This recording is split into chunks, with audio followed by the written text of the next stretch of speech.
Here we go. Welcome, everybody. It's been a while since I've been able to stream, so thanks for joining. Let's first do the normal. Make sure you guys can hear me okay and also see my screen. I'm going to go with probably yes on both. If you can throw in the chat that we are good to go on both, I'd appreciate that before I start going and showing what we'll be discussing today. That'd be great. It's excited to be here, be back. I'm looking forward to having some fun with you all today. I also want to, obviously, as always, open up the floor. You're all welcome. Thank you for letting me know that audio and video sounds good. You're all welcome to throw questions in here. For those that have probably never been with me, it's been a long time since I've streamed by myself. I also like putting the cape on and doing some Captain Tangents. So I like that flowing tangentness happening. So there's things coming up as we're talking today.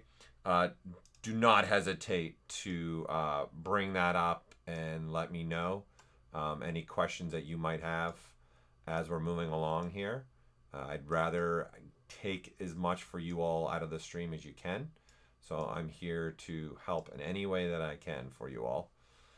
And obviously with our stream coming up, if you have not seen, our stream's coming up next week, which is our May 4th stream. So we just announced everybody that is going to be joining us. The QR code that you see on your screen now, you can go ahead and use that and get more information. But we're going to have some really fun segments in that. So we're going to have a lot of tips and tricks. We're doing some giveaways. But we're going to be having Sam Williams, who worked on the helmets for the most recent Star Wars trilogy, along with Solo, along with Rogue One. He did all that in ZBrush. So we're going to have him and come on as a guest and talk about that, how he was using ZBrush to do those. We're going to have the toy company Hasbro, because they have the IP for Star Wars. So they're going to be discussing all the stuff they've been doing in the Star Wars franchise with us. So that'll be exciting to have them be a part of that stream. And then we're also going to have a retired Imagineer. So those are the people at the Disney parks that would help build everything that we have in the parks. And we're going to be having Leonard Yee, who helped build a lot of all the Star Wars stuff there. So we're going to talk about that. He's got some props items that he has too. And then he's been working on like an exact replicant of the AT-AT from the original Star Wars trilogy. This thing's amazing. It can even be posed. So he's going to have that with him too and have that on camera. So I would scan that QR code and be a part of that. And this is part of the reason why I have a Star Wars themed item here, and Ian's been doing Star Wars themed, and Daisuke's been, because we're all ramping up for dorking out on Star Wars Day, which is May 4th, which is next Thursday, for those of you that might not be aware. And it starts also the same time as this one at 11 a.m. So it's going to be a really fun stream. I'm looking forward to it. I can't wait to have that stream and be sharing that with all of you. Okay, so I am going to be looking at, as you can see here, the X-Wing. So that's what I'm going to be focused on for this stream. So I want to walk you through how would I go about starting to make something like this, because obviously this is a very iconic model that, in fact, that we all know pretty much what the X-Wing looks like and where it's going. But especially if you're talking about something like toy design, you got to be creating like a replicant of this. Like, it's got to be perfect and look exactly like what might be on the film. Okay, so I'm just doing more of a fan art piece here. I just wanted to do an X-Wing. I've already done a TIE Fighter that I've already streamed on this channel. So I'm doing an X-Wing because I'm going to do a little diorama with both the pieces. I think it would be a lot of fun. So I want to start talking about how do I start approaching this? Where do I start going? And again, by all means, definitely fire away anytime you can. Questions coming through on the chat, and I'll get you where I can. Rodolfo, nice to see you here. Hope all is well in Portugal. So the first thing is referencing. Okay, I got to start looking at, before I start diving into something like an X-Wing, I got to look at where can I gather information and where can I do get the most up to detailed specs. Okay, so for me, I'm going to share a couple things with you all. I'm going to open up a couple pages here and share some links with you all so that you can see, and I'll put these in the chat as well so you all have that. So first things first, obviously you can Google search, right? We can Google all this, but I have found Google searching or Bing searching, whatever one you want to use, isn't always the best way to get me what I need specifically. Now, there is some images that I am using I found throughout my searching online, which I'll show and share with you as well. Okay, and like say something like this. This is a great image to have. There's also a book that you have in this where it shows all this breakout. The reason why I like this is if I'm making a 3D model, I'm trying to have a replicant of this. This will help me see a little bit, like for an example, in the turbines here, I can really see what is this inside. Because I'm sure if you go look at any image, if we go back to an image in here and start looking at this, like good luck seeing what is inside there. Even this is a 3D model that someone else has done. So is this. Like it's really hard to see what is actually happening inside. And as you can see, you'll get a whole bunch of stuff when you start searching. Right? Even this, which is a great image, which we're going to get to, with having specs of the X-Wing. Right? So this is where something like this comes in handy. Having an image that you can really see the inside of this becomes in handy. The other thing that I'm going to do is I'm going to go straight to the well. I'm going to go straight to the original. Okay? That's what's going to be important to me. So I might as well go into that. And so one of the most important books to me on my shelf is this book. So this book's amazing, and it fluctuates in price. It goes, like, I got mine, honestly, for $80 US. So now, right now, it's in the US side, it's trending at $300. So I can technically sell mine if I wanted to and try and make money on it. I won't, because I love this book. This has all original episodes 1 through 6 in it, okay? And it has the original drawings, original specs. It tells the stories. So that helps me really go around. And especially if you want to go, say, in the toy world, you're going to be asked to keep reproducing things that maybe have already exist or in a film. So having art books for me is a big one. I really love having art books. The other thing is, again, because those images, I can't really see anything complete. So here's another book that I really like. So I'm going to make this. And again, I'll share these in the chat in a second here so you all can see wherever you are in the world, what's it cost for you. So this book for me was a must for this project. Like, this was not an option for me to have and not have. So as you can see, I've got it right here next to me. Right? It's not really massive, but it's a book that, you know, I can cycle through and look at multiple. And again, it has like this kind of stuff in it. Right? If you look on my webcam, right, it's got the in essence blueprint items. And in fact, I'm going to use the blueprint that's in here. I'm doing the T65B X-Wing. So I'm doing Luke's X-Wing, in essence, what I'm doing. I'm doing Luke Skywalker's X-Wing. Hello! And great to see you, No Plastic. It's been a while. And definitely buckle up, as I always say, for sure. I don't know if I'm going to build out the interior. It's a great question, Bad. Maybe we decide that. Maybe when I get the exterior done, we'll take a look. If you guys would really like to see how I would tackle the interior, maybe I will do that. We'll see if I can get that in my schedule, and I'll be able to give that for you all. All right, so back to this. These books, for me, are like gold. I have, like, not just this one. I've got several of this. So look, I got the Millennium Falcon one as well. I got the TIE Fighter one.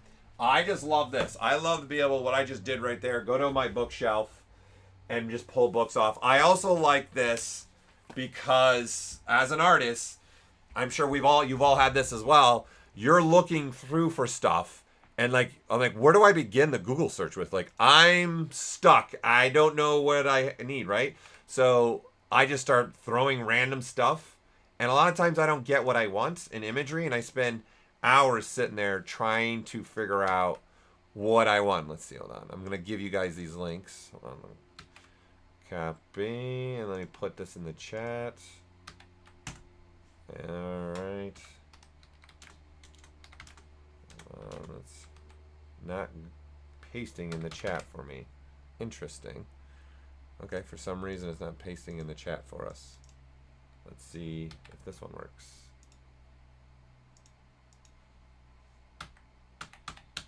Well, let's try this way. There we go. Okay. The Command V is not doing the paste for us, but the right click is working. So here are the two books that I just pulled up. Okay, and well, let's remind me. Well, maybe we'll start diving into that. Okay, so this is the first thing I'm doing. I'm looking at images. I'm trying to find images that I can use. So as an example, I found somebody that was having a lot of fun, and that's what we're trying to do here, is have some fun. And they made their own miniatures of this. So here is another link in here. So let me pull these up for you as well. So this is just somebody doing literally a replicant of the reds, right? So red 1, red 2, red 4, red 6. And they've got a ton of images of what they did, right? So I obviously for this kind of stuff too, you need to be careful. And how accurate is this to the originals? Obviously, is something I want to do. For me, I'm not trying to make something that I'm weren't making for a toy company or something like that. It's fan art. I'm trying to make my own X-Wing version. So I think this person did an amazing job. And so I just want to continue, like, I want to do the same thing. I want to make a fan art piece of the X-Wing. So I thought this person did a great job. They are sharing a lot of images. So I thought it was a good one for me to also have and look at. And I'll show you how I like to use the images as well inside of ZBrush. Let me share that with you all as well, because this is pretty awesome. I think it gets me excited, okay, and to get going into this kind of stuff as well. Now, the other thing for me, I think is a very valuable, is if you can get a physical, look at my camera, look up here, there's the first one, look up here, the camera, get a physical version of what you're making. If you're trying to make something that is a replicated version of something that already exists, like you're not making something from scratch, that's your own design, get like this. See, this is a little small model kit. In fact, this one came with like this one and even a smaller one. For me, this was like $30. But that $30 is going to save me so much time, because then I can start moving this around. It doesn't matter how many images I find.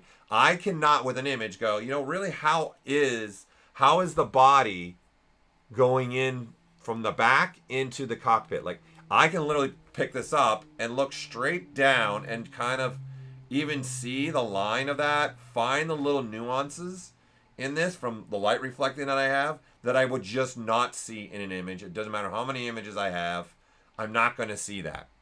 All right? So I would highly recommend buying something physical if you can. If you can afford it, do it. Okay? Definitely do it. It'll help. And you see, I have this in pieces right now. It's missing the front, missing the cockpit. I've torn off parts of the wing, because right now I'm at kind of the stage of, let's start figuring this thing out. Let's start attacking this and getting at it. Okay? So here we go. So now let's take everything I just said and let's bring it all into ZBrush, and let's look at how we're going to be able to use everything. So let's first say I want to take an image. Okay, so I'm going to come in back in here. Let's say, okay, I really like this image. I think this is a good image for me to have. I want to use this as a reference. Okay, I can write and then say, let's save this image out. So I'm going to save that image out. Let's go ahead and put it in Luke's X-Wing. Sure, boom. All right, so this is something that I will now do. Is now that I have some images, obviously I'll collect a bunch of images, and because I've got a whole bunch of stuff going on my screen, I'm not going to be able to do a bunch of them. So I'm going to say in the texture palette, I'm going to say, let's bring in some of those images. Okay, so you can see there's a bunch of images in here that I have. I'm going to import now that one image that we have. So we don't need to see that. Let's go to my desktop. I've put it in my Luke images, open that up, and then there it is. So here it is. So what I'm going to do, and this is something I prefer to do, is I'm going to take this image, and now I just want this as a visual reference. I'm not looking to use this as necessarily to line up things. I'm looking to have a bunch of images scattered here so that I can just keep looking and keep my mindset, keep my eye on this. Obviously, I got my books as well. Okay, so now that I have this, I want to add this to Spotlight. That's what I want to do. So I'm going to click on the image, and right here we've got an add to Spotlight. So I'm going to click on that, and then there's my image. So now this is floating within inside of ZBrush. So you can have as many images as you want. You can size them, we can mask them, we can do a ton of stuff with this. So for me, this is very invaluable to have this ability to have these images. And so what I will tend to do is bring in multiple. I'll bring in 5, 6 maybe. And then that way I do have another monitor. But me, I kind of want to stay within as much as I can within the ZBrush fit interface and looking at it. Instead of moving my head like this, it's going to get me dizzy. I want to be able to just, I want to see these images and move my eye quickly. All right, so now I'm going to say, let's go ahead and resize this. So this is my edit mode of the image. So when you have this big dial open, we've got edit mode of the image. So now I'm going to go right here where it says scale. I'm going to scale things down. We don't need this. This was something I was doing with somebody else. So now I have this and wherever I want. So you can click anywhere in the image. It moves around. If you notice, the dial will also move wherever you're going here. So no matter where you click, that moves. The other thing I want to highlight here is you can now, within the middle of this circle right here, let me make sure you guys can see, okay? This area right here, and I'll magnify it even more. That orange circle. If you click with inside of that, you can move the dial without moving the image. This is important because I can actually snap the dial to different locations on the image. Top right corner, or middle top left, or right to the middle. And then you can see as I move around and start positioning this over the model, see there's a bunch of other dots that pop up. These dots are aligning with the model that we have. So if we simplify this for you all, let's just take a cube. Okay, and then I'm going to say, let's look at the cube this way. So we're just looking straight on the cube, just so we all can wrap our head around this, because that's what's important to me. And again, feel free to ask any questions. All right. So pulling up that dial again, Naked Buffalo, that's a good name. And as a kid that grew up in the Buffalo area, I like it.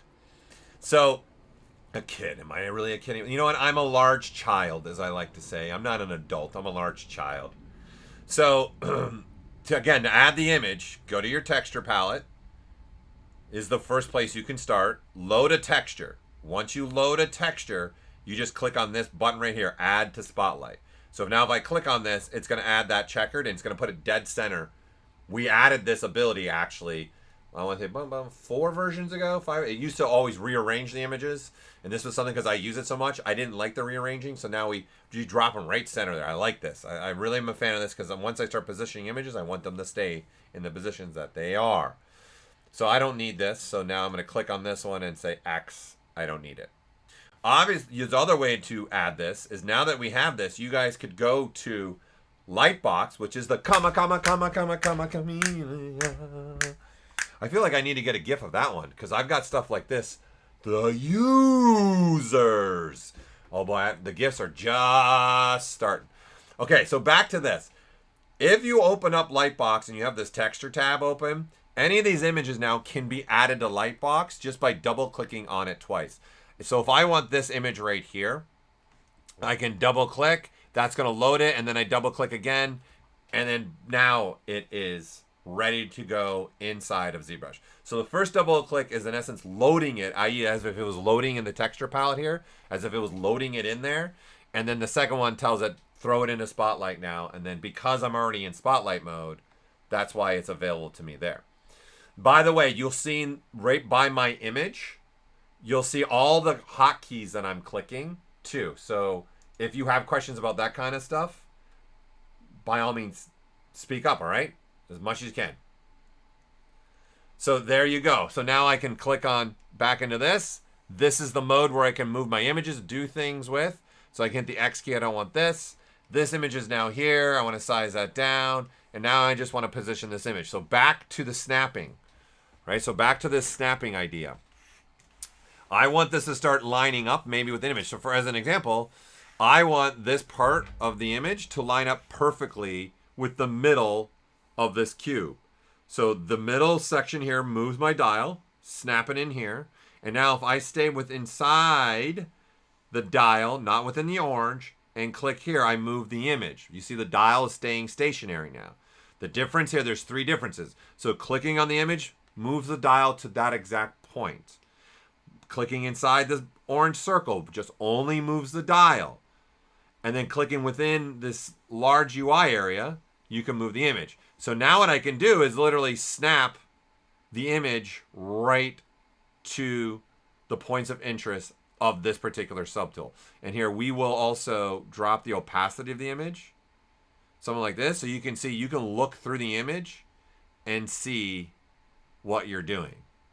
Right? So now I can do something like this. And the one thing that Spotlight can do, where I'm not using it for this, but what Spotlight's all about, just in case you are not aware of this, is being able to, we're going to divide up. So you can see my short key. Let's go, we'll go around there. Okay, I'm going to go to the standard brush. And the first thing I'm going to do is I'm going to turn on RGB.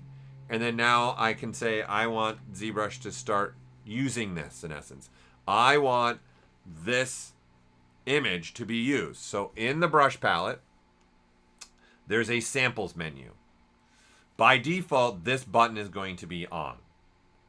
So this tells ZBrush, okay, wherever the image is sitting, if there's a model underneath it, use the image to project onto the model. So now I can start literally painting the X-Wing image right on the model. So you see if I turn off the image, I have now this on the cube. Not only that, but if we switch to Z-Add, you also can sculpt with this. So this is actually sculpting into the block. So if we turn off our poly paint now, you can see that it was sculpting that information.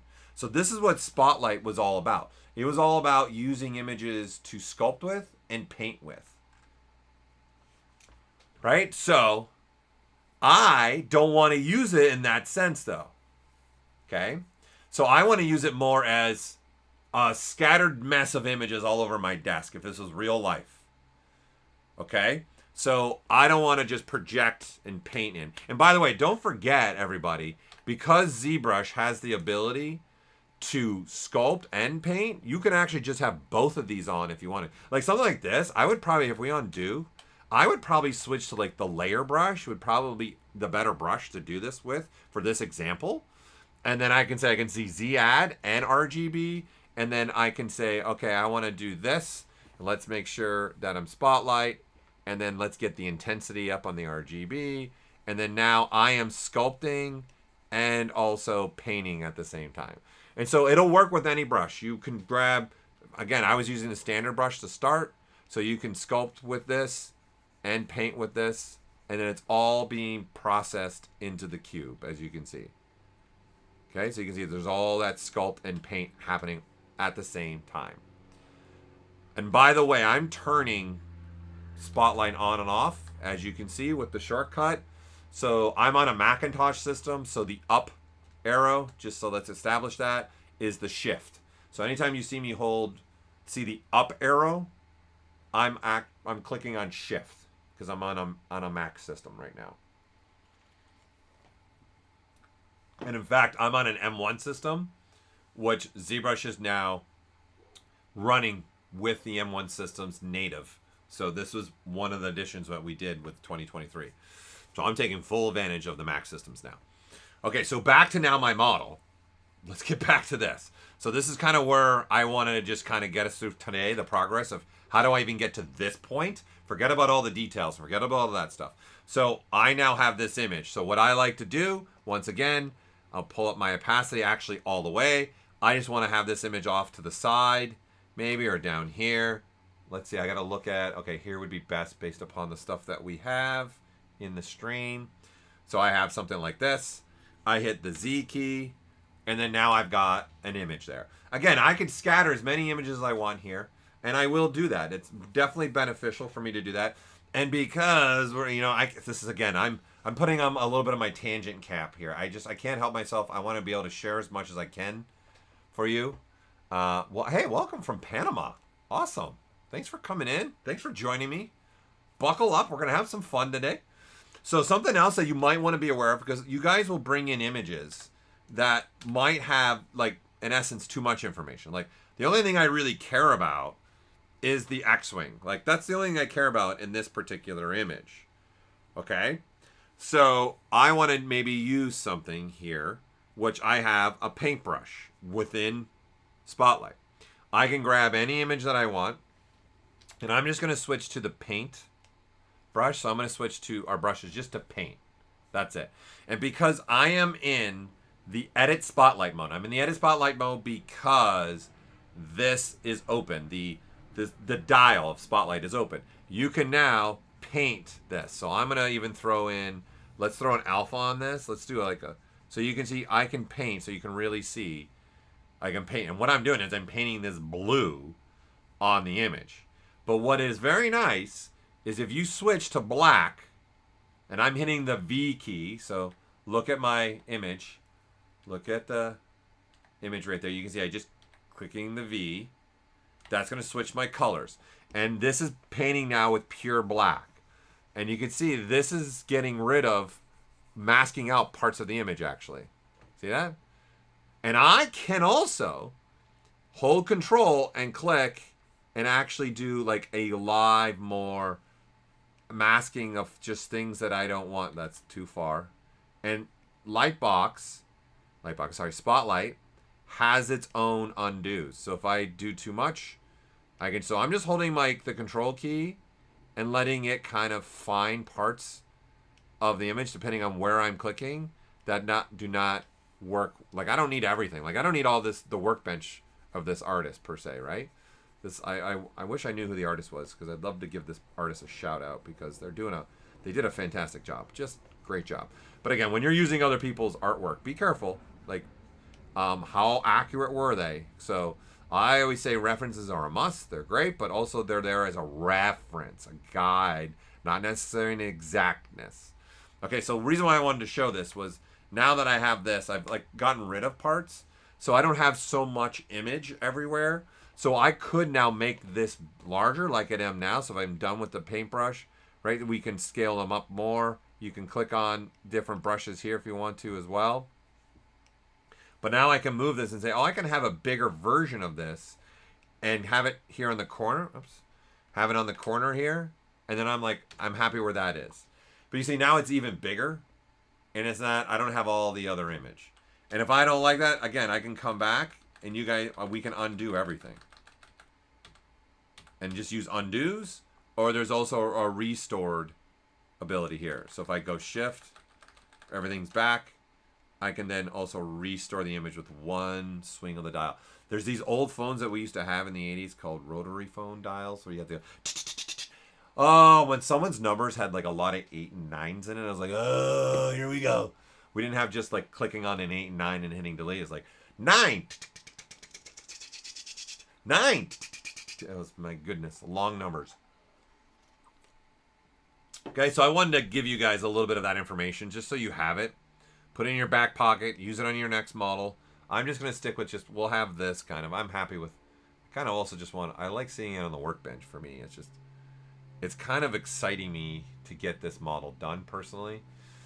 Okay, so I'm going to hit the Z key.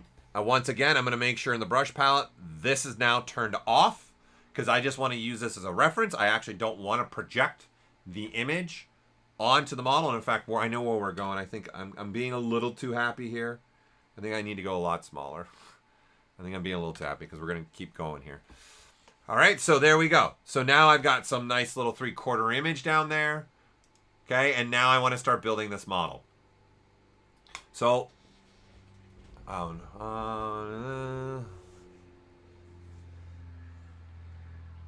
I'm just Zune. You're bringing the MP3 player back. You're talking about the Microsoft Zune Frost Sparrow.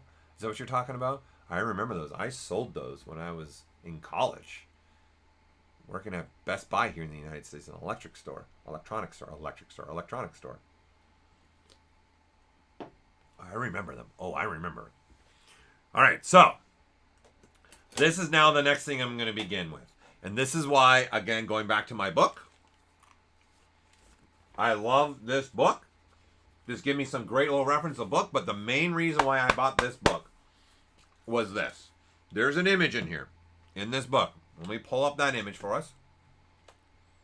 And let me go get that really quick over here on my other monitor. There we go. So here's the image. It has a top view and a profile view of the X-Wing that I want to make. And then they have taken the time to try and line this up to, obviously the scaling is the same. So it's not just random images. They've also spent extra work here. And the extra thing too, they highlight, certain parts of the X-Wing. I just like this information. I'm all about it. So I want to use these now inside of ZBrush. But I want to do it a different way. I don't want this. I don't want the image just floating here. I want to use these another way so I can start building up this X-Wing. And what I'm going to start to do here, we're going to open up our bay over here. Make sure that, okay, that's good. We don't need our materials. We don't need that. We're going to jump here to the draw. And what I want to do is, now if I turn on the floor, this is what I want. I want, as I'm moving the model, those images move. And if we look from above, you can see I'm using them to kind of generally line up everything for me. So we'll zoom in a little bit more so you can see that. There you have that. And then here's the top. Okay, so I want to redo this with you all so you can see how I am doing this, how I'm bringing that image in, how am I getting that projecting through, and all of this. Okay, I'm going to show you a couple nice things for this. So we're going to come in here and we're going to say right now map 1, we'll say nothing. So we got an up down and then we have a left right. So let me make sure my head's not in the way. There we go. So I'm going to click here map 1, go here and texture off. So we're back to just a floor grid. So the floor grid has 3 planes. There's the X plane, the Y plane, and the Z plane. But each one of these planes can host 2 images. And that's why there's a map 1 and a map 2. And I like this a lot because I also, when I'm using reference images, I'm not a massive fan of having the image over top of the model. I prefer to have the image behind the model. So I'm going to come into the texture palette and import that image I just showed you guys. You don't have to do it this way. You could also just go to map 1 and you see the same thing happens. There's an import. So I can click here now and I can say import that image. And now I got to go find that blueprint image. There it is. And then now that image is being assigned to the bottom. There you go. There's the image. Sitting there in the bottom, just waiting to be used. There you go. Okay, so then I want to reuse the same image again. So then I would come here to the left, right, and say map 1, and then import again. So now the difference here is, of course, I can sit here and say import for every one of these, but here's something for you all to save yourself time, especially if you're going to use something like me, where I've got one image that has multiple views in it. And if you go back, like if we look at that one that was online, let's see, can we find that one? Let me see if I can find that one really quick again. Like there was that image that had multiple, like this one right here, right? So this is one image that has multiple views of it. It's got a profile, it's got a top view, and it's got a back and a front view, right? But it's all in one image. So to save yourself some time, you could also, in fact, here, we'll just, let's save this one out and let's just use this as an example. Diagram, okay, perfect. Make sure I'm just making sure I'm putting that in the right spot. And then come in here. If I go to the texture palette now and import here. So that is now here. It's available to me. So here's the difference. if I come back here to the map 1s or the map 2s, if I click on it, because I already imported the image, it's here for me available. So I can just click on this, and then now that's being added here. Okay, so now I have it there. Then I can say, here, this one, so I can just actually replace it, and see now I've got the same image everywhere. Okay, this, and then you got to make a decision. I'm not going to use this image. And one of the reasons why I'm not going to use this image is the X-Wing is open. I want to make it easier for me, and so I want to maintain symmetry wherever I can and things like that. So I want to keep things kind of at the vertical, horizontal way of building this right now. I'm trying to block it out, get to the point where it looks like the X-Wing, and have it. So now I need to go back to the image, and because I did not pre-import it, I now got to click here and say import, go to the one that I'm actually using, and then see there it is. Then I'd have to go here, import again, and then go to the one that I'm using. So you can see the difference. If I would have just imported this into the texture palette right away, I would always have it there. Now, the other thing that I like about this is I don't have just these two images like this. Can I share the blueprint? You mean the image itself of what I'm using, or the one that I pulled off the internet? Let's see if this might even, let's see, because I can share it, but let's see, it might be online. But I don't know. Let's see what this is called. Owner's manual. Rebel Starfighters. So it's not just the X-Wing in this book. So this is the book. There you go. Hey, look at that.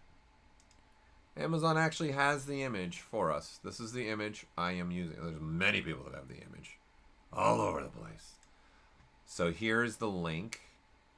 You guys can, it looks like it's in one of these 5. There it is. There you go.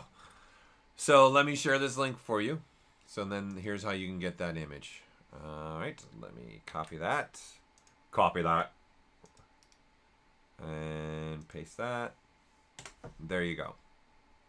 There's the one I'm using. So we're going to hide that now. Okay. So the other thing that I do like about this floor grid that I think is, especially if you do have an image that has, like if I had an image of this where they didn't only have the profile and the top, what if they had like a front and a back and a bottom? This is also why I like this particular thing with the floor grid, is there's a map 2. Well, what does that mean? What that means is map 1 is from the top. I'm looking at the top, like, so the up view. Then map 2 can be its own image. So watch, I'm going to grab this other one as map 2. So now there's 2 images here. And what's going to happen inside of ZBrush is as we start moving around, I start to look at the bottom. Look, we swap the images live for you. So now the bottom has this image.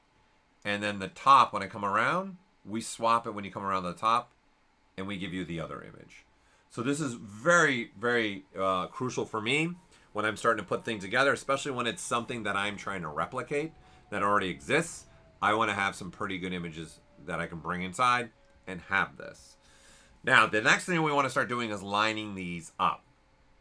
So the first thing that can help us is the floor grid itself.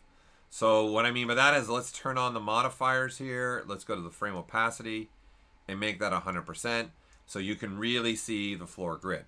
So in essence, I'm going to be able to start matching up where the image is sitting within the grid pattern on this view and on this view, and using that. Okay, so the other thing that's going to help is as you guys scroll over a model, you'll see these protruding lines. So I'm going to do the big portion here.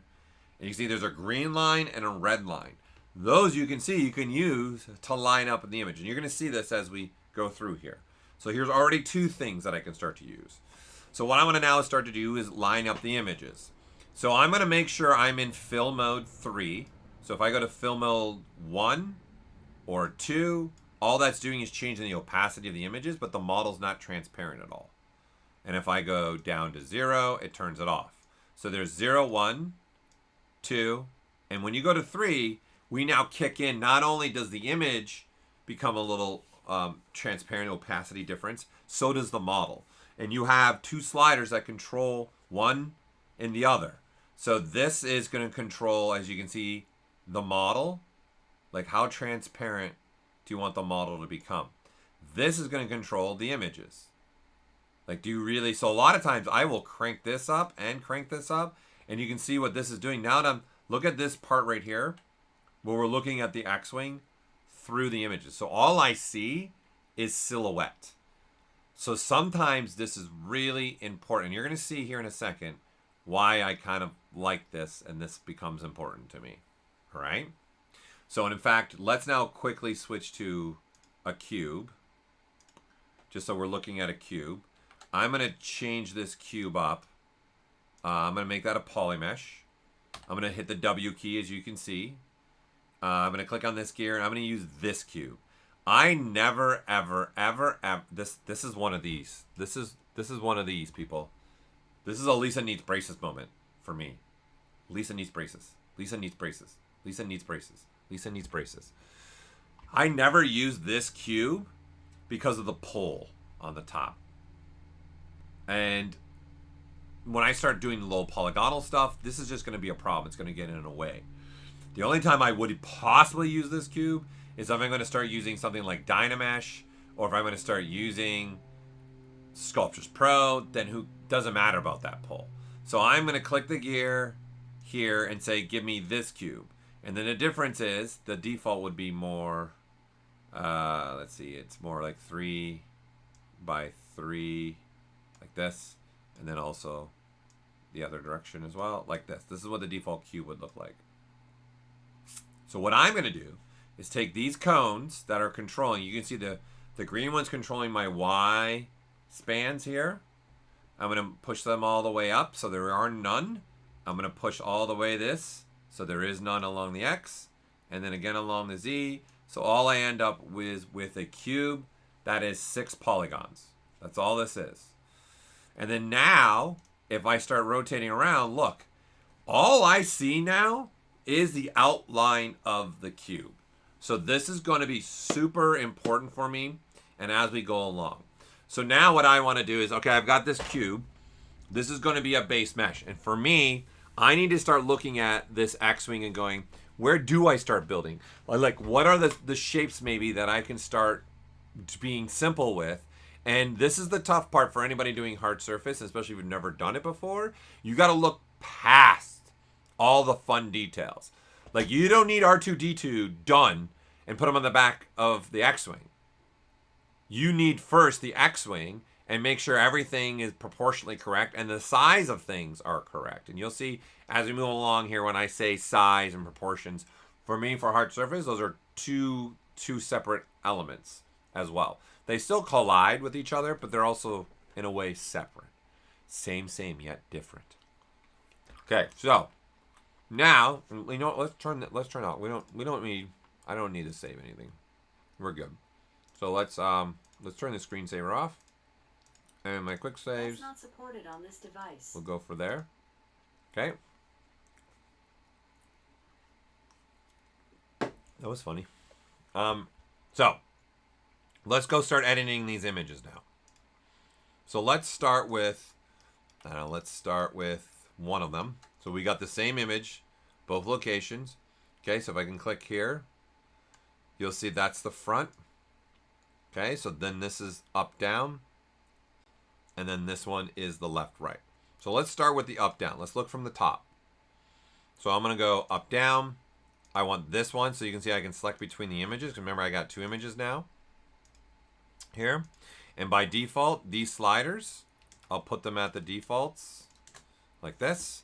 And so this is what we have now. We've got a slider that can scale up things if we want. Right? So I can scale up images that I want to have that. I can move them horizontal and vertical as well, both directions. I can rotate. You're going to see this is going to come in really handy with this because my taking the picture was not perfect. Then you have the ability to just rotate in a 90 degree. You can flip it. So this is doing a flipping. In this case, I can also, because there's two images, I can switch it. So I can actually swap between the images if I wanted to. I can be really cool and do an inverse, and now it's an X-rayed version of the X-Wing. Whoa. I don't really need that. But the really important one for me, out of all these options, what's important for me is this adjust. I'm going to click on, again, I got this one selected. I'm going to click adjust, and this opens up a menu that allows me to just move, like with a little hand, move the image around and crop it. So I'm going to go to a corner here. There's a red circle up here, right here. I don't know if you can see it, but it's definitely one of these. It's definitely, look up here, look up here, woohoo! Look up here. Okay, so right here, I can start moving this to where I really I want this to sit way down here. Okay, there's the portion that I want. I want this, right? And it only needs to go right about there's good. So I'm gonna line there. Let's bring in the other side closer, something like that. Okay, now I'm clipping a little bit too much. Okay, that looks good. That looks good. That looks good. If I wanted to, I can be a little bit more bringing it in. Take a look around. And then now, the sliders here are what I've been using. So you don't have to go grab those little red circles. You can use the slider if you want, especially if you want to be very specific. You'll be able to type in values. Like if I want this to be 1600, I can now click, put 1600, 1600, and hit enter. And then that moves the cropping. So you can see the image that I have now all looking like good. What I have cropped up, I hit OK, and then there you go. This is all I get now. All I get is that part of the image to do this. Okay, so design with Manish. There you go. There's your answer. Alex, what's happening on May 4th? We are doing a very, very special fun stream. So that QR code, if you want to scan it with your phone, it'll take you to a webpage. We just announced our presenters. We're going to be having all sectors of Star Wars in one episode. So we're going to celebrate Star Wars Day. We're going to have toy. We're going to have film work. And we're going to have work that's been talked about for the theme parks themselves. So we've got Sam Williams that worked on the last Star Wars movies, including Solo and Rogue One. He made the helmets that the characters everyone's wearing in those. He did a lot of them, and he did in ZBrush. So we're having him as a guest. We're also having Hasbro come and be a guest with us and show, because they own the IP of Star Wars for toys. They're the main toy company for that. So they're going to share a little bit of what they've been doing with Star Wars. And then we're going to end with a former Imagineer from Disney theme parks. They are, in essence, the engineers that were helping build the theme parks, and i.e. Leonard, who is joining us, helped build the Star Wars parts of the park. So he's going to talk a little about that. And he's also building, like, literally a replica of the AT-AT. And it can be posed. And he did a large chunk of it inside of ZBrush. It's, in fact, on ZBrush Central. So he's going to join us as well. Okay? So that's what's happening on that May 4th. Just so you know. Taking a drink. Any other questions before I move on? Let me see if I missed anything. Looks like I'm taking a little snack real quick.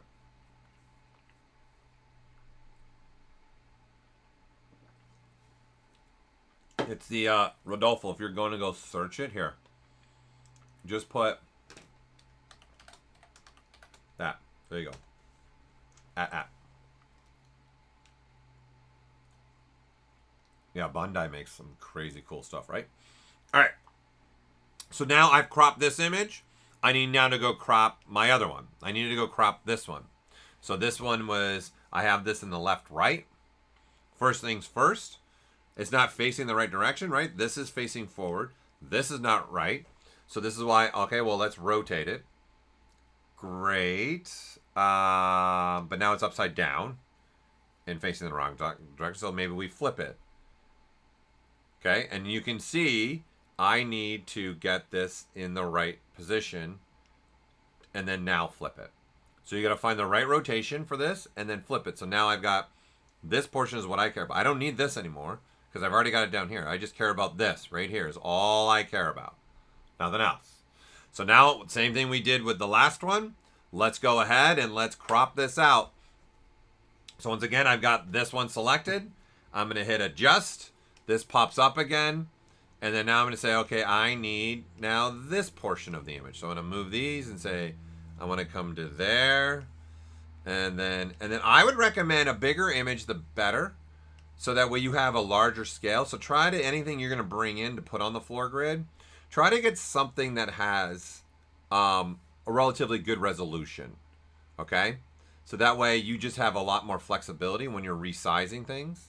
Because now when I hit OK, we've got this now in our place. Now my next step is, does it line up? So this is where, remember I talked about the P line and the grid? So now I want to start using the grid and going, okay, let's look at the top view. This portion here, okay, it's looking like this needs to fit within the first cube here. And this is barely getting, like, it's almost like the cursor width. So if I go to this one, do I have that same relationship? So I'm using the floor grid now to kind of line these images up. One of the big items is going to be now is those protruding lines. So this is why I picked a cube. I am now going to just resize this cube a little bit. And again, I'm only looking at, let's go from there to there right now. Okay, and then you can see that's right at the end, the front. Over here, I'm going to hold down the control key, let go of the control key, because look at me, look it up here, look at me. Okay, so that way I can space bar this, or I can hold the Alt key, and then now it's switched, so I can unmask that portion. So when I now click on this, I'm moving this area. So these points over here are masked. And I'm just going to get a general first. Okay, this goes to here. So now I have, as far as this image is considered, I have the length of the X-Wing. So now, this is the image I'm choosing to do that with. So now I need to see, does that line up with everything else? Right? So I want to start using that line. You can see that green line? That's pretty aligned, pretty good. The front's a little off, but honestly, this is again where I'm going to say I'm not going to try and marry exactly to the image. And then the other thing now, I want to start looking at other parts of the image. So in this particular model, those lines that are protruding off our model are all based upon vertex points. And then how are the vertex points going now along this grid and this grid? I would say for me, I would prefer just doing this in ZBrush. You're seeing why I prefer doing this in ZBrush. It doesn't really matter though, Neon Shadow. I just prefer doing it in ZBrush because it's already right here.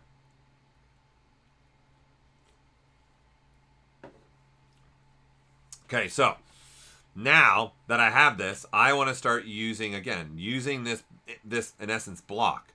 So what I'm going to do just temporarily, I'm going to duplicate another version of this block. Okay, so I'm gonna use this as a measuring, like we'll just call it measure. Right, and then this one I'm gonna start. I get ahead of time, people. I know we love naming our models PM 3D underscore cube 3D underscore 19 or vector 6, or it's like we're on walkie talkies. I would be an admin person. Start naming your subtools right away wherever you can. Because as you're moving along in your project, you could be going in and out of another piece of software. You could be going to 3D printing. Like I'm going to print this guy because I've already got the TIE Fighter printed, right? So here's my TIE Fighter. It's already printed. This is one print. This is with an FDM. So I'm going to hang this from my ceiling and have them actually fighting above me is my goal. And so like I have various versions of that. So let's see, this one's in pieces. So this is a resin print of it. The other one was an FDM print. Right, so I got a whole bunch of these. I got little ones of them as well. This is the beauty of when you guys start making these, you can have even smaller ones. So like this would be for more for like an ornament, like on a tree. right? So I love this stuff. This stuff just gets me going, gets me excited. The large child in me comes flying out in full glory. Okay? So, back to this. I'm duplicating these because I'm going to make this one again. I'm going to say main body is what I'm going to call that one. I'm going to even folder this up, and I'm going to call this X-wing body parts. Keep it kind of there. So now the main body is in there, and what I want is a measuring. So I'm going to turn off the main body folder now. So I've got an X-wing. I got a folders for my X-wing. I got the main body. I've got my measuring tool. And what I'm going to do now is I'm going to say, let's go to Z Modeler. So you can see my shortcuts, B, Z, M. Then I'm going to click in here. I'm going to say Insert. And I'm going to say Multiple Edge Loops. And I love that this little plugin I found just keeps seeing that I'm holding the space bar. So I'm just going to say, let's get a couple more edge loops this way. And let's get some more edge loops. Like, that's probably even enough. So now what I want to do is start going along these points. And you see that projecting line? What it's doing. Okay, it's lining up with different parts. So what I want to do is, like, for example, I want to look at the where the cockpit is sitting and start evaluating that. I want to use other parts of the model and see if they are lining up, right? So I want to see, like, for example, this cylindrical piece, is it lining up with where I need it to line up? Or do I need to start changing the size of certain things?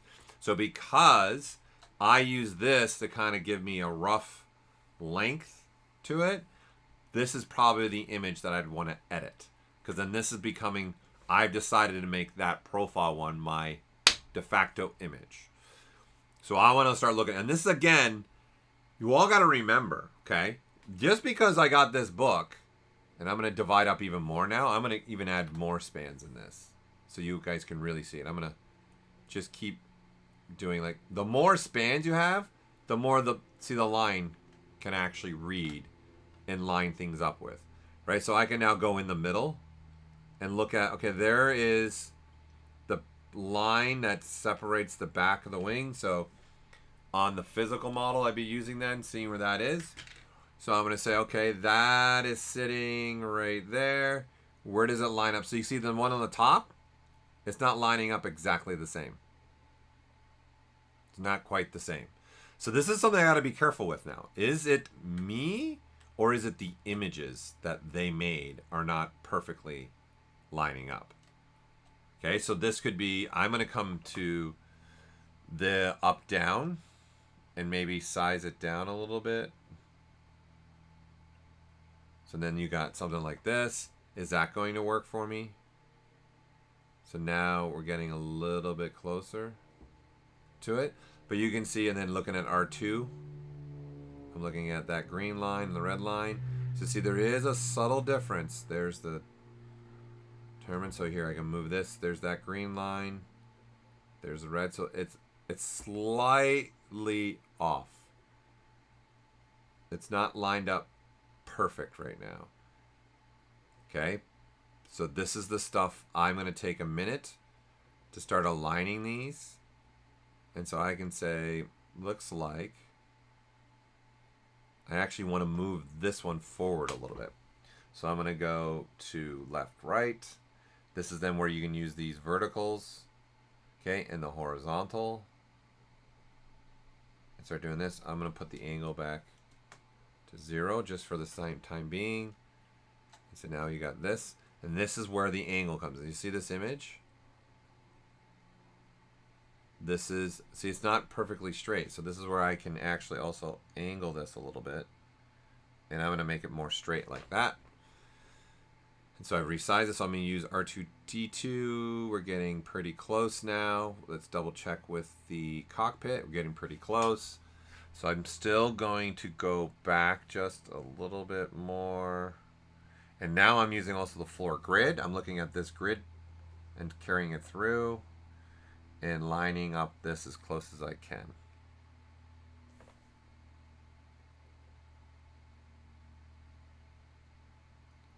Let's see, okay, we're getting a little bit closer. And now I'm going to go 0.03, I'm going to start doing values instead of using the slider. There we go. Okay, that's lining up. It's lining up. So now we got something lining up. So now I would say this image, also just double check the size. So it's about as good as I'm going to get it. I'd say I'm going to go back a little bit more. Whoops. Something more in that world. Okay, there we go. So now that I have these, this is my next process now. I'm now going to get going on this and start building this guy out. And what am I going to do and how am I going to make this all happen? Right, now that I got some images and got them lined up to a point where I can use them. Okay, hold on. There's some questions coming through. I have a Davy Jones. Made his tentacles and all the workflow and topologies based on polygroups. So I made a polygroup to make those suckers on tentacles by curve importing custom. Okay. You made an IMM brush, so at the end of the tentacles, those suckers are the same size. How can I make it small at the end of the tentacle? Okay, so you want smaller along the curve is what you're looking for. That's what you're asking to double check. You're looking for how do I do that?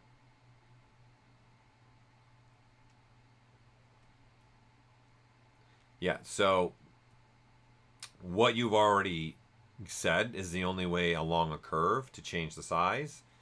It's not a universal size to change, as you're pointing out. They're along the curve, that is the only way. There's no other way to change the size and make them be smaller along the curve.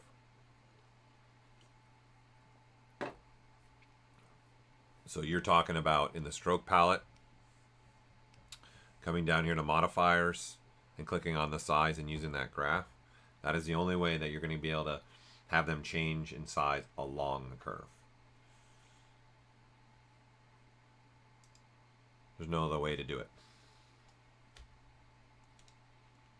So then you would have to do by hand, drawing out some.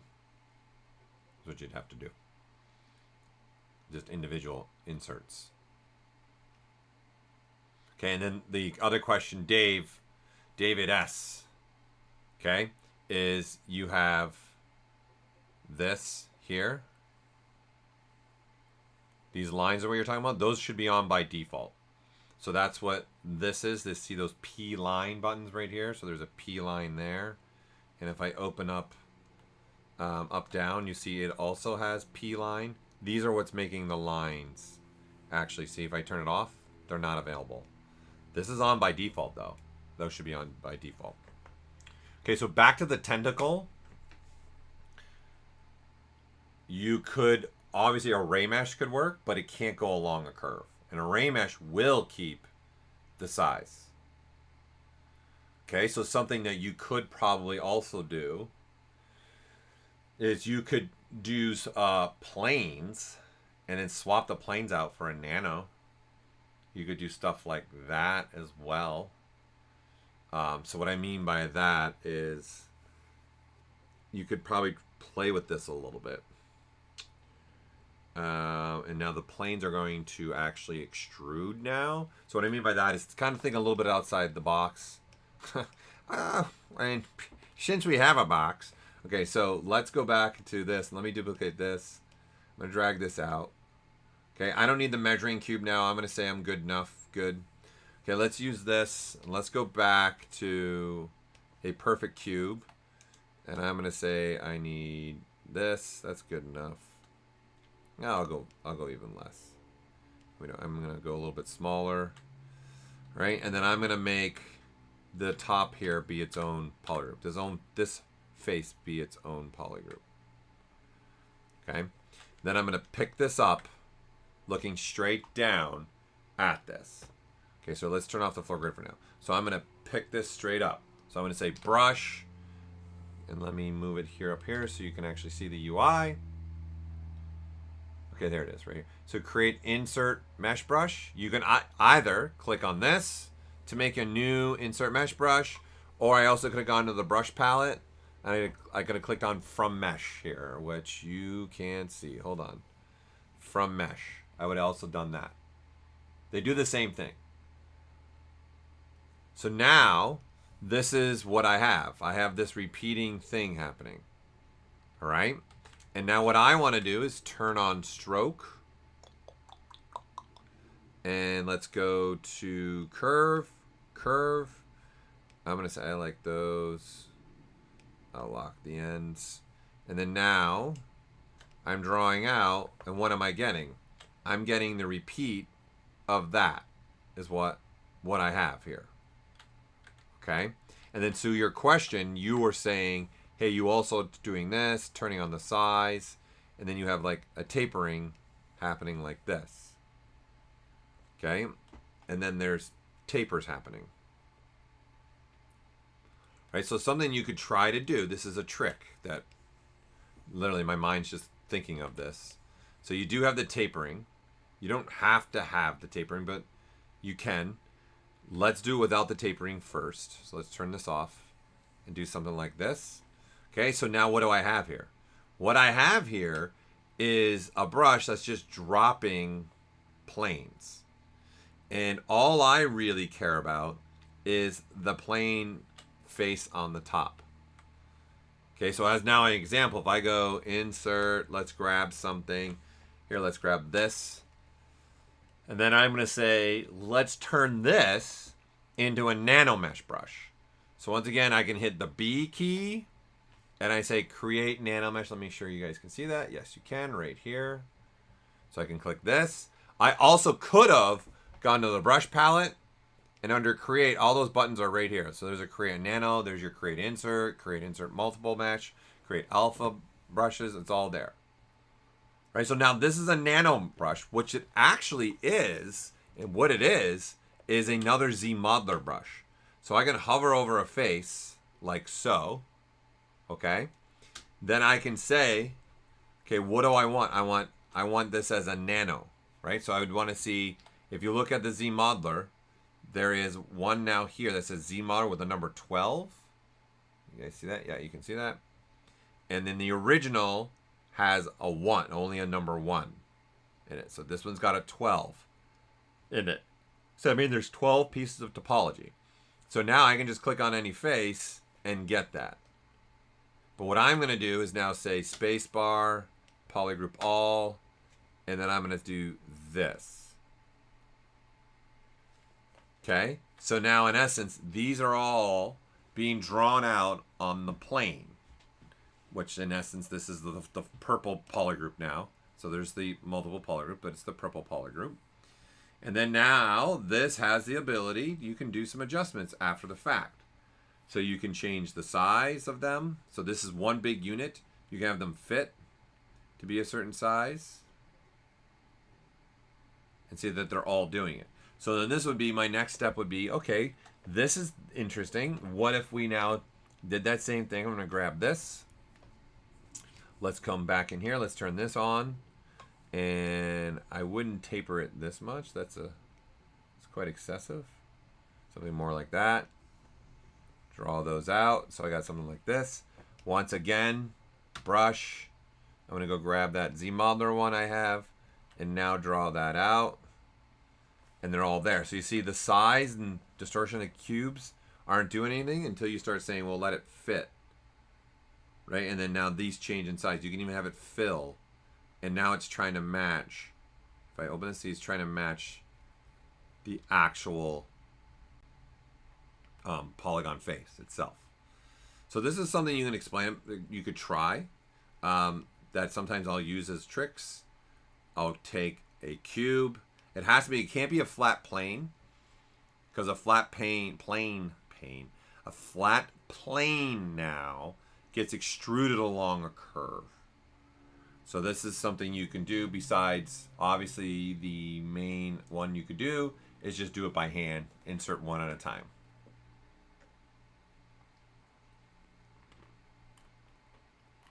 Is that out? Ooh, you're doing a K2? Casey, are you making a K2? I've done one. I love that model in Rogue One. I love it.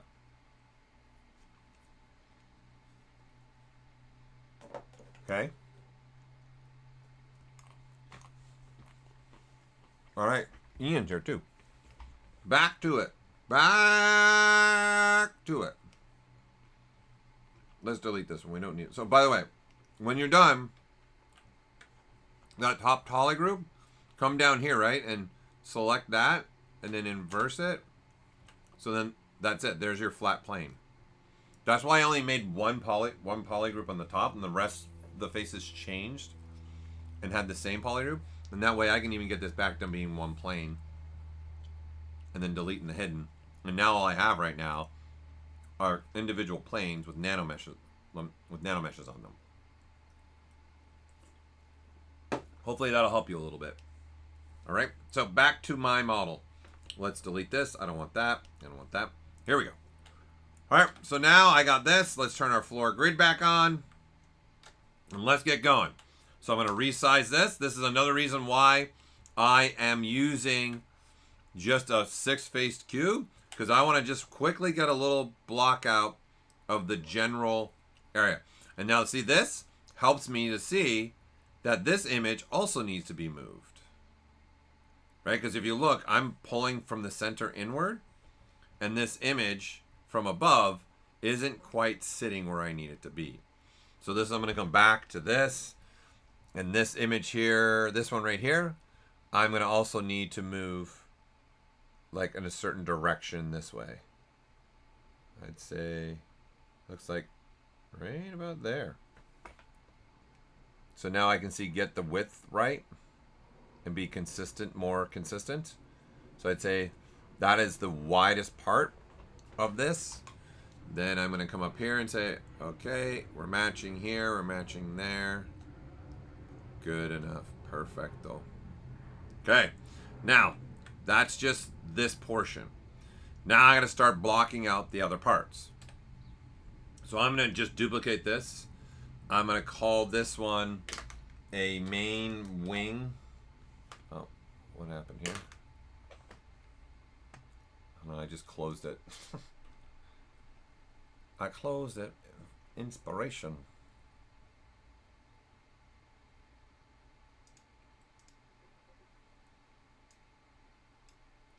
We'll come back to where I was.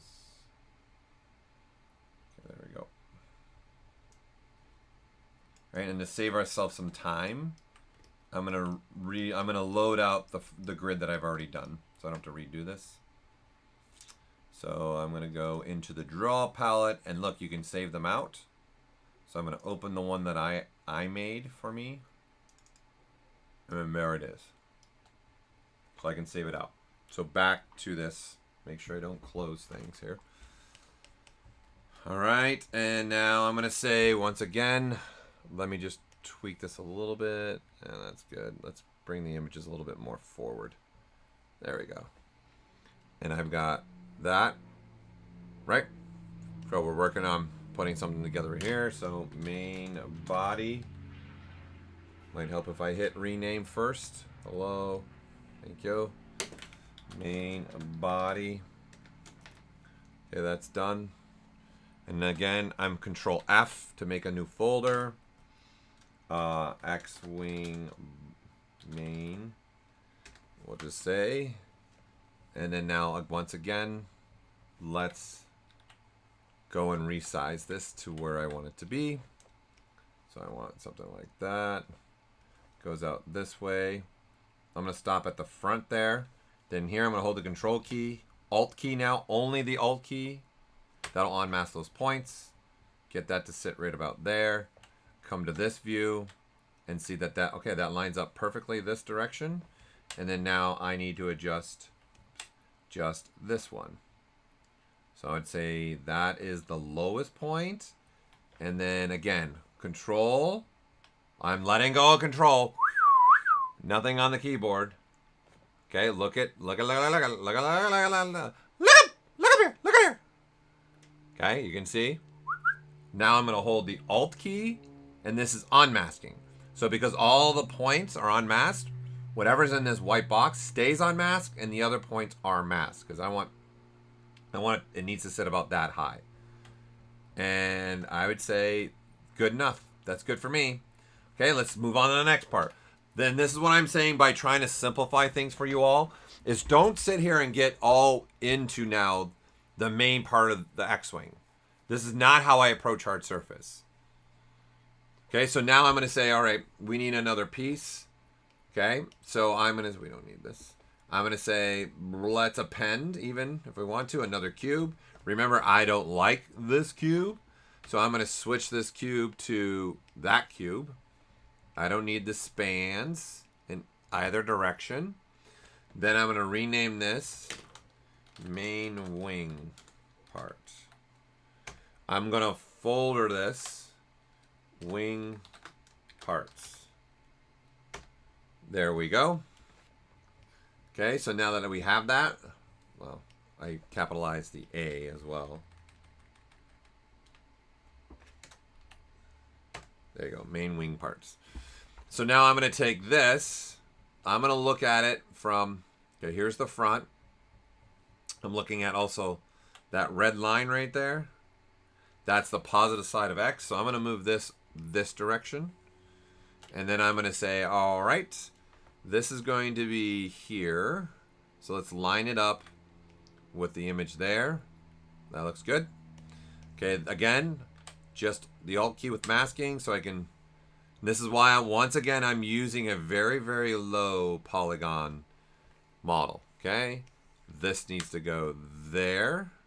And then now this needs to come out to about at least there. And then now we can see, okay, there needs to be a little bit of slight change here. So this needs to come down like so. So that's that portion of the wing. All right, so now that I have that, we need this view. So this is going to be, I'm going to use, looking at this image, and this is why I also chose to make the X-Wing closed. The image has the X-Wing closed. It's just going to make things easier, so I might as well stick with what's there. Okay? Now I'm going to go, all right, let's use this middle portion in there to move this up. So I'm going to unmask those bottom portion now. Back to my gizmo with the W key. And now I'm looking for the line here. So I want to sit right there's good. Again, everybody, do not get consumed with being exactly perfect per se. Like, this is good enough right here. So see that's off. This is telling me that the image is still probably a little turned and it's not incorrect. It's close enough for me. And then now I want to do this. And oops, and I want to move this part down now. And move this where this needs to sit. Right? So how thick? This is now where, look at my camera, this comes into play. These two images aren't really helping me with understanding how thick really is this portion of the wing. But now that I physically have this, or you go look at another image, I can see how it is. So I can open it up. I can take a look. I can even see that it's actually even tapering a little bit from a front view as well. So that's going to become important for me. So I'm going to say this is probably going to be right around right there. I'd say that size. Okay, and then from here, this also, I'm going to come and hit this little bing center. And then now I'm going to just, with the green, just taper that a little bit. And do something like that. But instead of tapering, okay, here's something very important. Instead of tapering like this, so you see both points are kind of tapering. Let me re-look at this. Once again, the benefit of also physically having this is it actually does not move on the bottom half of the wing. What I mean by that is these points, these bottom points, they're staying perfectly flat. The point, the tapering of the wing is actually coming from here, these points. It's coming from these top points. So it's going to be something like this, and then mask this off, and then it's this point that starts to taper down. That is very crucial and important for me to catch those little nuances and those little things that I want to do. Okay, so here's now, because we're building an X-Wing, I'm going to take advantage of something for myself. Mine as well. I've got this. And then it would be, the X-Wing is an X, so it's got 4 wings. Okay, so now I'm going to say, I need another one, not just here on the other side, and then there's going to be also one top, bottom. And this is also what me pointing out what I point out, super important. So I'm now going to say, all right then, let's close the subtools, and let's open up ArrayMesh. And what I'm going to do is I'm going to turn on ArrayMesh. I'm going to lock the position, lock the size. I like to use the transpose tool for my GUI for ArrayMesh, so I'm just going to turn that on as well. And then I'm going to say, and this is why I'm going to turn it on, is now the transpose line, as you can see, this is the GUI to drive things over here. So what I mean by that is I'm currently in move mode. You look at the top up here. I'm in move mode. So when I move this circle, see, I get the other copy. Notice in the offset over in the ArrayMesh, that is, those sliders are moving. So this is what I mean by this is the GUI for the sliders. So then scale is linked to this scale. Rotate is linked to rotate. Pivot is super important. The pivot is that yellow circle in the middle. That the yellow circle there in the middle. That's the pivot point of the ArrayMesh. This is going to become pretty important to me, and this is why I'm turning on the transpose, because what I would like to do is I want to tell ZBrush, okay, this is 4 wings. So not only do I want one on this side, I want one on the other side. All right? And what I'm going to do is, and this is why I'm going to keep the transpose on, I'm going to tell it to reset. And you can see the transpose line went back to the center of the world. It reset back to the center of the world. So it's no longer at the center of the model that I'm making right now. All right? And now, I can say, mirror across the X. There you go. I've got now 2 wings. And the best part about this is as I do, sorry, I need to take a little snack. As I do this, look, it happens to the other one, even though it's not there. So I, in essence, also have double symmetry. I've got symmetry on this model if I need it, but then it's also left-right symmetry. And I'm going to take this one more step. I'm going to come down here. I'm going to say, I'm going to come down here. We're not coming down. I'm going over to the right. I'm going to say append new. That makes a new stage. What that has done is now made a copy of the first stage and made that its own. So what that means is, again, I'm going to come back into here. And I'm going to come like this. I'm going to make this be a little bit longer. I'm going to be in move mode with the W key. And I'm going to click on this, and you can see, look what I get. I get copies of those wings as well. Right? And so I can even just say, well, why don't I just mirror it over the Z as well and start doing mirroring of the Z or mirroring of the Y. And then now I just position these where I want them to be. So now I'm just grabbing that middle circle because I'm in move mode. Instead of just doing this, I'm holding the shift key so it's constrained. And I'm going to do something like that. So now I have all 4 wings there. But the only model I'm working on is the one that's red. The rest of them are just there as like, they're a copy. They're a instance to them.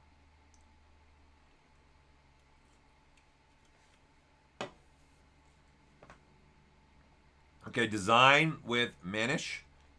Hopefully I'm pronouncing that correct for you. How to array from a home point where X, Y, Z. It will by default be there. So if you start something with array, like if we start with, let's start with like just a simple object. Yeah, let's do the gear. Why not? Let's do something different. So this is sitting at the home, right? So this is at the home. So when you go to ArrayMesh, and do stuff like I'm going to lock position, start, and transpose line. Then I'm going to say here, oh, how many repeating do I want? Okay, I'm going to say, let's go with 12. And then I can even switch to rotate, and I can rotate those, see, all 12 a certain direction. But if I even switch to, say, this, you can actually start, see, moving this around as well in space. So now I'm moving it off space. And as you can see, what are these rotating around? They're rotating around the pivot. And where's the pivot sitting? It's sitting at the center of the world. So if we go to rotate, if I did this at 360 degrees, see? So that pivot point's sitting at the center, but then I move the model off the center. So I didn't do an array movement or something like that. I physically moved the model in space. And this is the difference. Where is that model sitting in space to the pivot point? So when we started, the model was sitting, right? That pivot point sitting dead center of the model. And so that's what happened with me with that wing. I was sitting with the wing, and then the pivot point was sitting dead center of the wing. And what I said is, I don't want that. I want the pivot point to move back to the center. So that's why I did the reset first. Okay? And then, because that's the pivot point, that's why I can mirror across the x-axis and then mirror across the y-axis. Does that make sense? Hopefully that is answering your question. Why I take another cashew break, and I see someone else, Jamie B, this is helping you out. That's what I like. That's what we're here for. Tangents. When the model's not at the home point, it's going to go from where the model is in space. Right? That's what happened with me here. Is the model was not at 0, 0, 0. So when I started the array, it's starting at the center of that model. That's what's happening.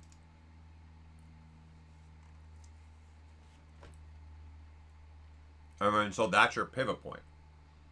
So then your pivot point is going like this. So as an example, if we come back to, is it this one? Yeah, it's this one. Right? If we come back to this, see that yellow circle? If I start just doing this, see, look, I'm changing where the pivot point is.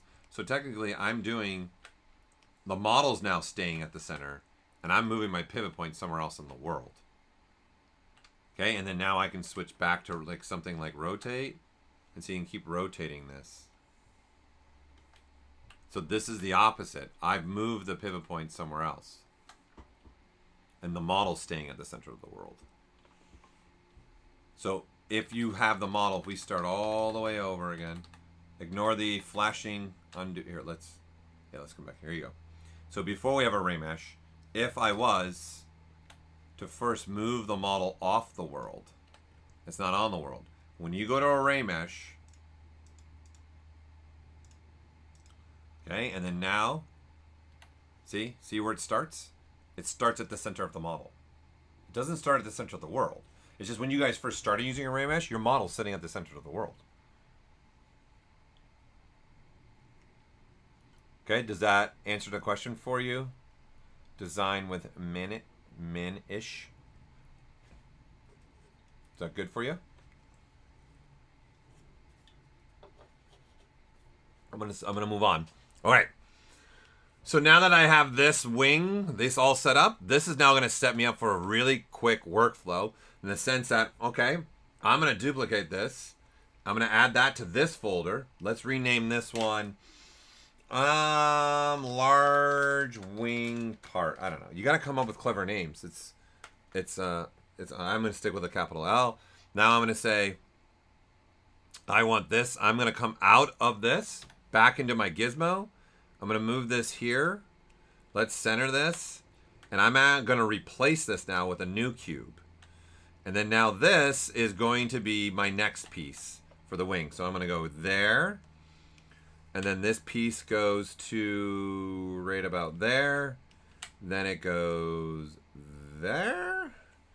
And then it goes to there. And then now I'm going to come in here and say, okay, this needs to definitely shrink down. And then now let's move this up to, it's going to end right there. and it's definitely not this tall. So I want to start giving a little bit of a guesstimate. Again, back to my physical 3D model. I'm taking a look at that, seeing how that operates, seeing how that works. Now here's the key thing I'm going to tell you all. Do not start going like, all right, start making this piece be perfect. I like to stay at first really just simple. So I'm just going to take a guess first. I'm going to say, yeah, I'm going to say about that height. I'm looking at the back of my model here, and I'm looking at the relationship of this piece that we're making to the width of the whole ship. So the size of this compared to the size of this. In essence, how many of these can I fit height-wise on the whole back end of this? That's kind of what I'm looking at, and I'd say it's 2.5. If not more. And I can get a measuring tool out if I want to be very precise as well. Actually, I would say it's 3. 1, 2. And then, or maybe, you know what? I would say it's a stacking of a 4. I would say it's 4. So I would probably go a little bit smaller, a little bit something like that. I'm going to say, okay, that looks good. And this is what I mean by don't get too yet right out the gate. Because now what I want to start doing is using relationships. This is not organic. We don't get to use, say, the 5-eye rule. We don't get to use the face is as big, your hand is as big as your face, your foot is from your wrist to your elbow. Your wingspan, percentagely in most cases, not all cases, is the height you are. So how big your arms are is actually how tall you are. Like there's all these relationships organic. We don't have that hard surface. So I want to create those relationships. I want to find things that are going to help me. So my next thing would be, before I start diving into this, let's use this piece above here, this turbine thing part, right? And let's use that as a helpful guide to start getting things down right for the height. So you can go to this side view and you can see how off am I in this view from what we're looking at. This is hard to tell, right? I would say it's probably like, because you can't tell what is what here from this view. So it becomes a little bit more difficult to look at.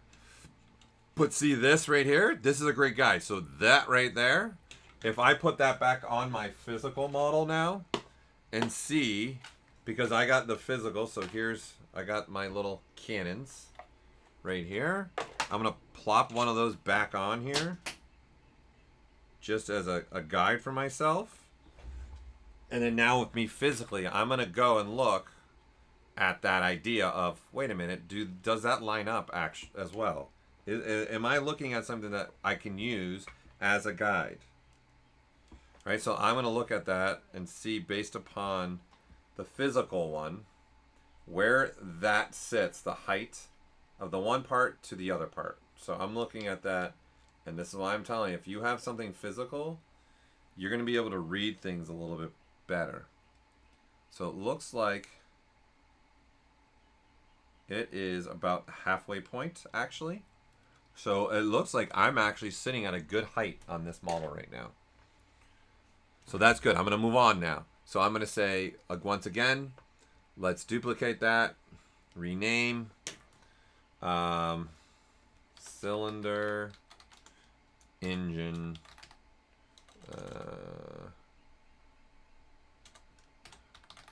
and in fact, let's call it main cylinder engine. Okay, that is part of my wing, so I'm going to put that in there. We are going to move this up, and I'm going to replace this now with a cylinder, and I'm going to use the cylinder 3D. Okay, now we've got something like that. I'm not worried about spans. I'm in fact going to make less spans, and then now let me start resizing this down and figure out, where does this sit. So I'm going to say it sits right there. It comes all the way out to here, right? It sits maybe more in there. Size that up just a little bit. Now doing that masking thing again. And it goes to there based upon this view. Let's see my relationship in here now. So I would say this needs to be, it's way too big. So I'm going to center this. Needs to be brought way down. Probably more than that. Once again, I'm going to look at this. Where does this sit in conjunction to the rest of everything else? And it's got to come way forward again. Right, so that's sitting forward. Then it sits very close to the main body. Do something like that. Somewhere in that realm. And then this needs to come way down more, actually. It sits way down like there. So looking at that, I knew that because of this. I'm looking at this and saying, oh, that pretty much comes almost all the way down. So this is where this is being so low polygon is a problem for me now. It's distracting. So I'm going to come over here. I'm going to come into, just me because I know what I'm going to do on the pipeline. I'm going to auto group so I get different polygroups there. But what I'm going to do is group by normals.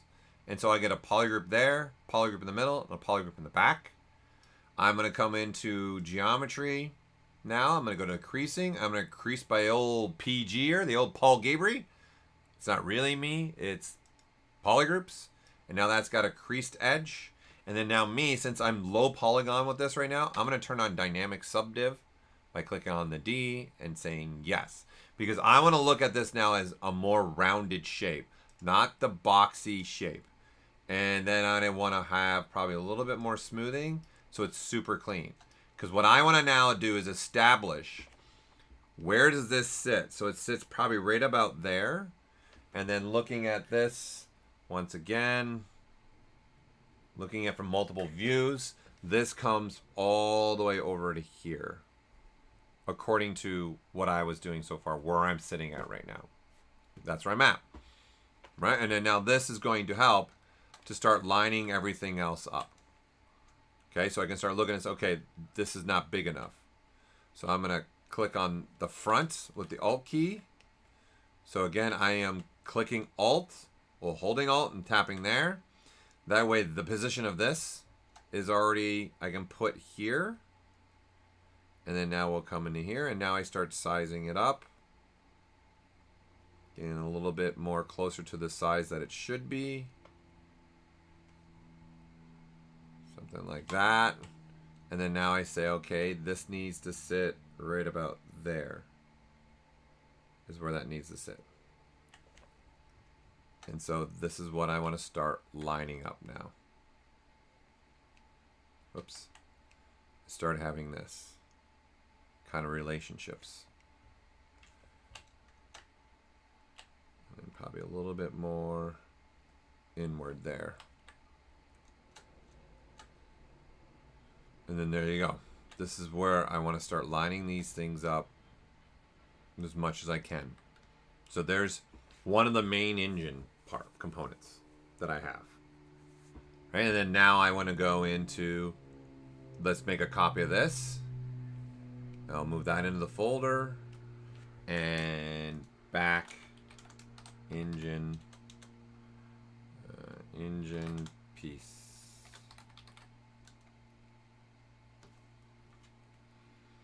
And then this moves back here. This needs to be sized down. And let's start positioning that where this needs to be, somewhere in this world.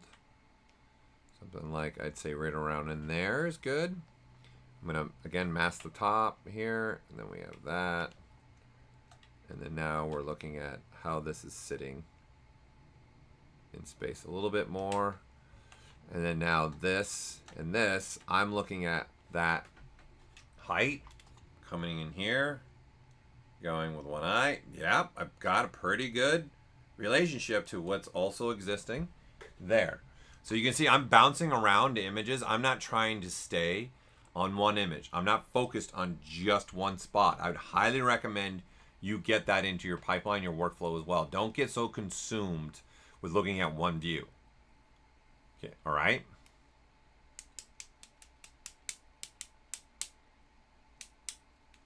Design with Manish. You the other subtool doesn't exist. I mean, the other subtool is a different subtool. So you're going to have to do some trickery to make it array around another subtool. Okay, so in essence, I would tell you to duplicate it. So for an example, here let's do this. Okay, for an example, I'll give you a live indicator of this. Okay, but I can't help myself. I want this to be a little bit. Now I'm going to.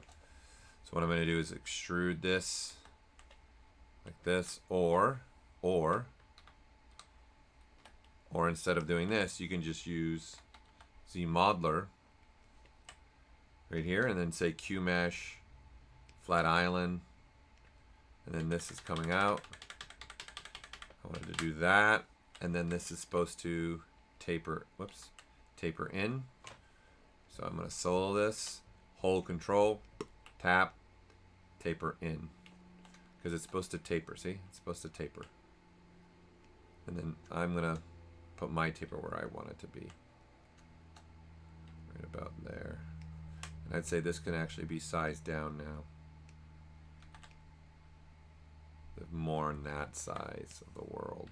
And this is what I mean. Don't get consumed with the details, because the details is adding height and more volume and all that to it as well. It's just keeping those relationships as close, simple as you can right now. All right. So then to your question about rotating around another model and things like that, there are some things that you could experiment and try with. Obviously, you'll be able to use the gizmo would be one way to do this. So that, let's make the cannon now. All right. So I'm going to come to this one because it's already a perfect cylinder. I'm going to duplicate this. I'm going to pull this out, and let's make a new folder here. Cannon.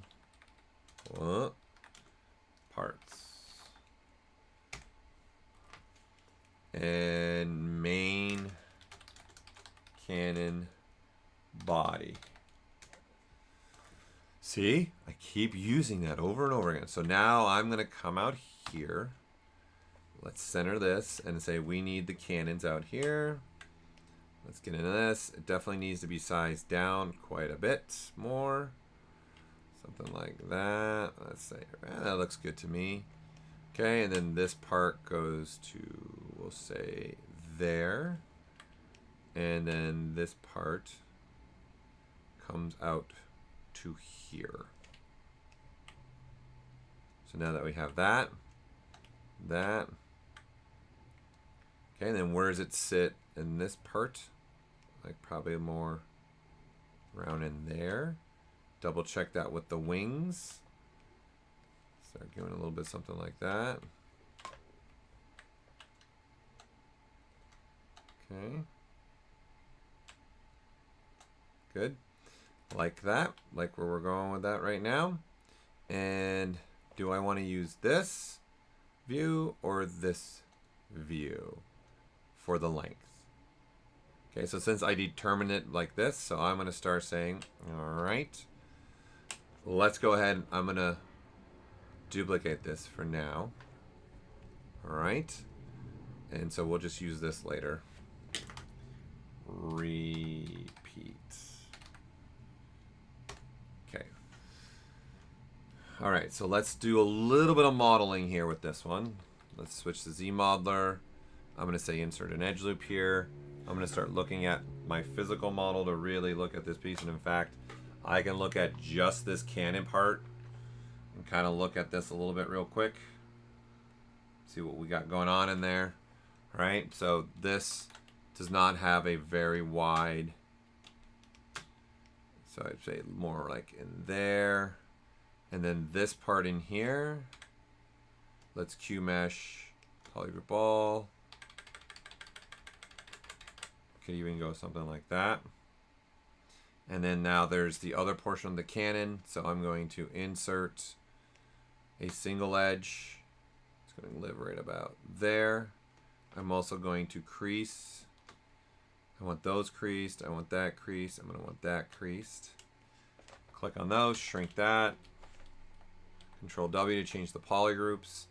And then now QMesh polygroup out, tapping the Alt key to change that. And so this is, and that's the cannon. I would say I would go probably a little bit bigger. So I don't like the size of that.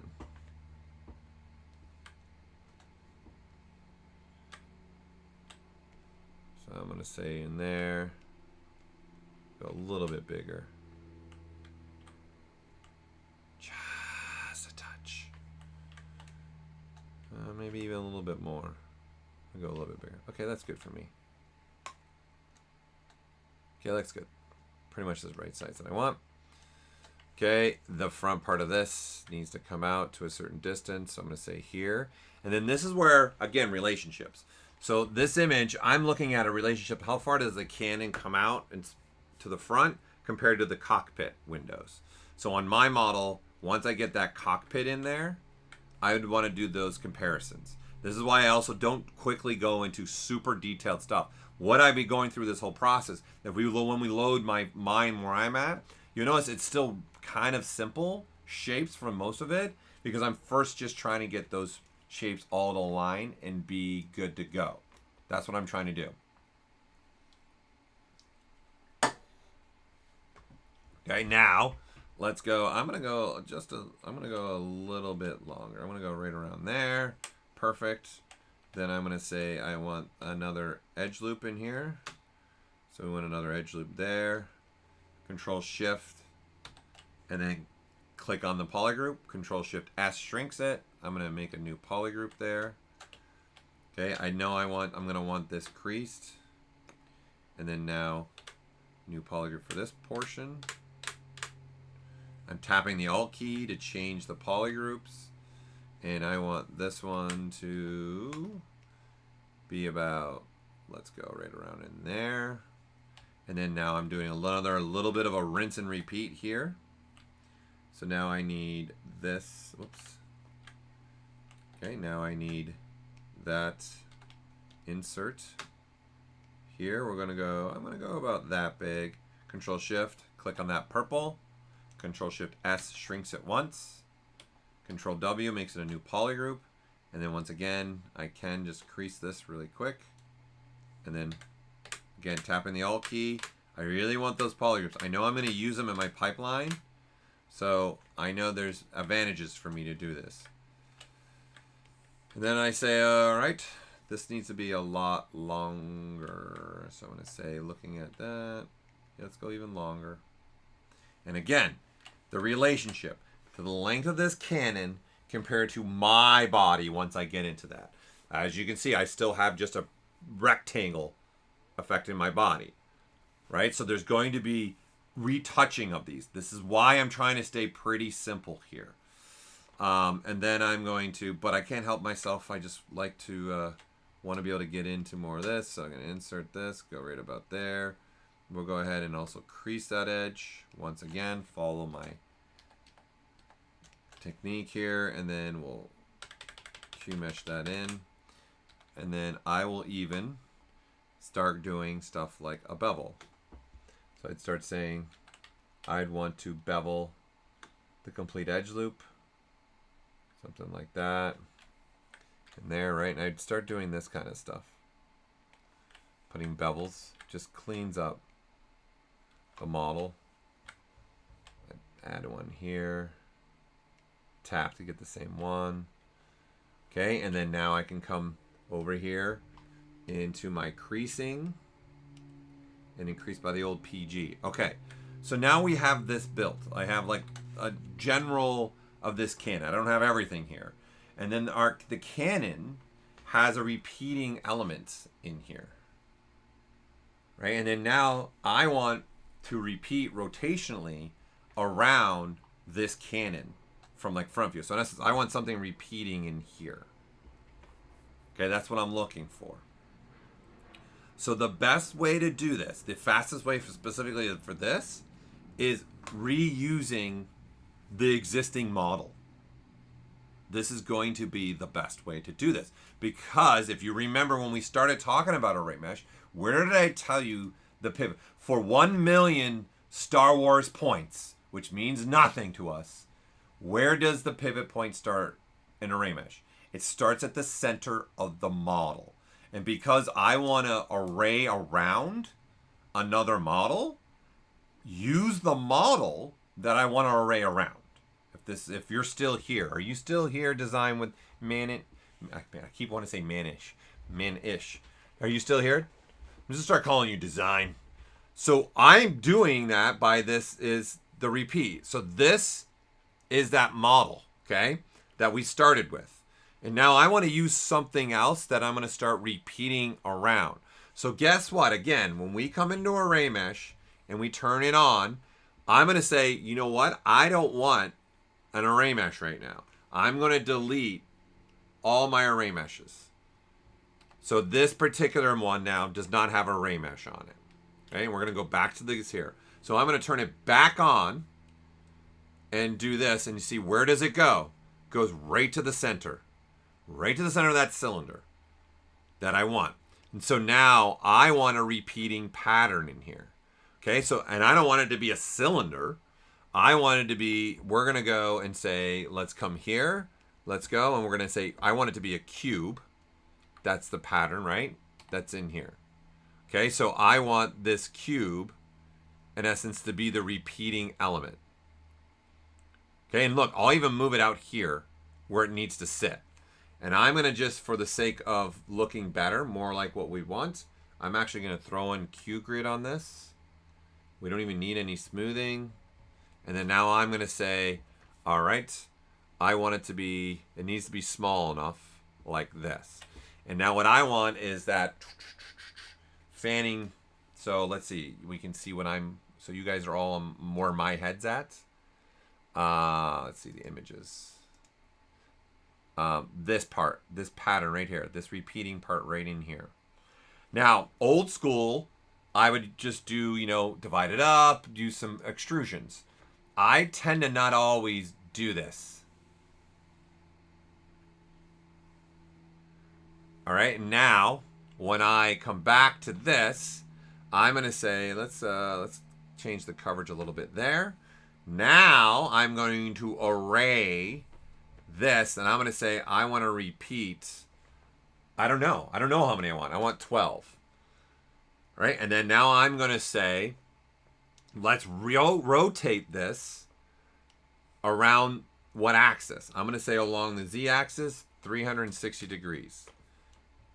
And then now I'm going to move this apart, and then now start making my shape that is the repeating shape. And like that, there is my repeating turbine fins that are going in there. And then that's it. And then now I can say, how many do I want? So this is where I like to use this.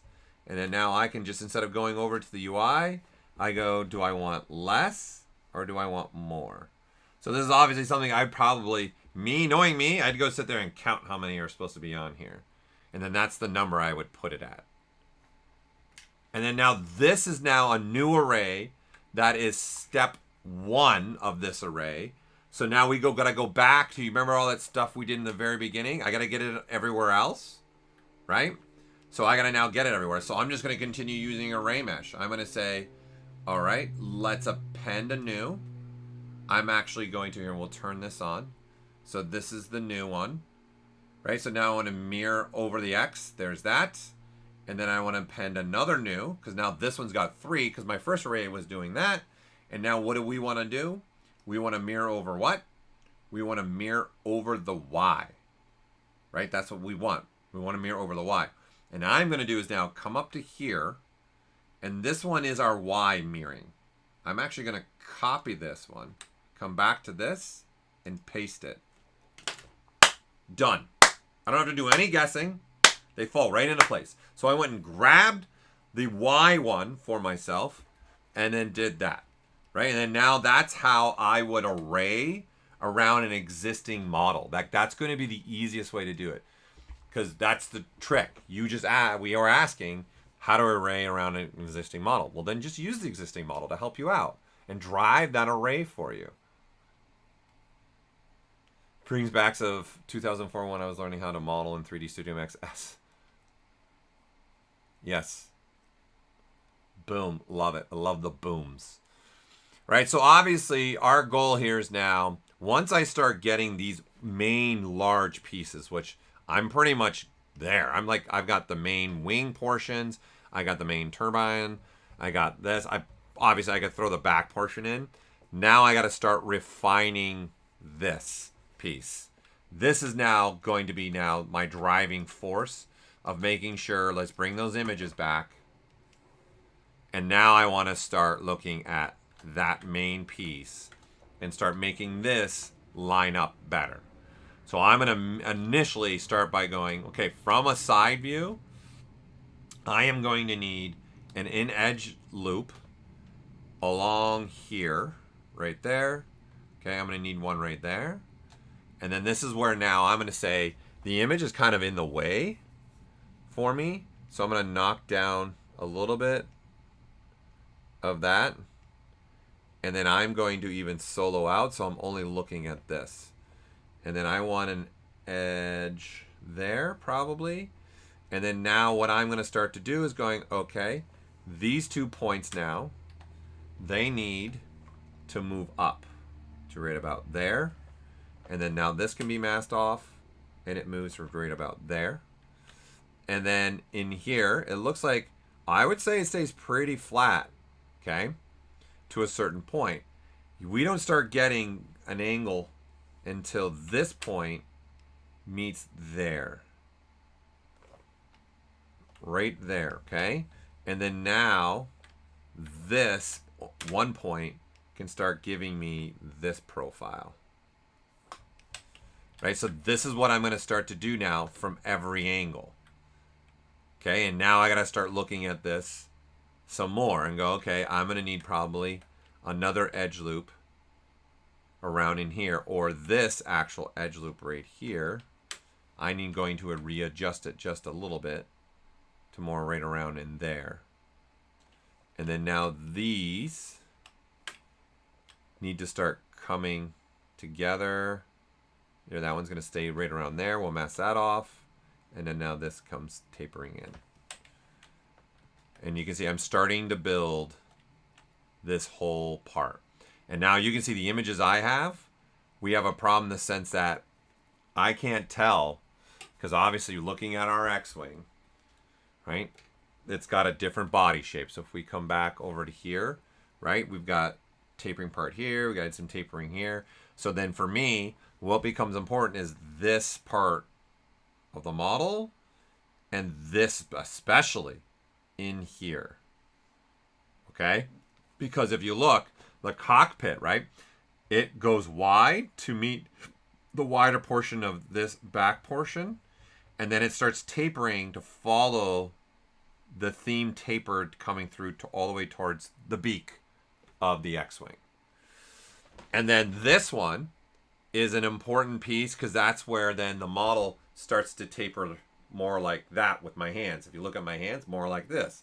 So these two edges now are really important to me. So I'm going to first establish this edge right in here because I've already got the top edges. So then I would say I need an edge loop down the center here. Right? I need an edge loop that's going down the center right there. Okay, now if you look, see this isn't perfectly straight. If I want one that's perfectly straight in this for this scenario, it is not going to be straight because the two edges between it, they're either tapering straight and then this way, or it's doing this up and then tapering again. So there is no straight. So what I am going to do is say in this image, I can clearly see where the center is. So I'm going to switch to these brushes by holding on Control Shift. I'm going to use a slice curve. This brush is automatically going to give me a straight line. I can let go. And now you can see there's the purple top half and now the red bottom half of my model. If you do not want the polygroups to change, mask out the model completely like this. And then do the exact same thing. And then there you'll have that edge right where you want it. I want now maybe some visual coloring difference. So I want those polygroups. So I'm going to do this. Okay, and then now I start looking at this and going, okay, well, what's making up this part here and this part here.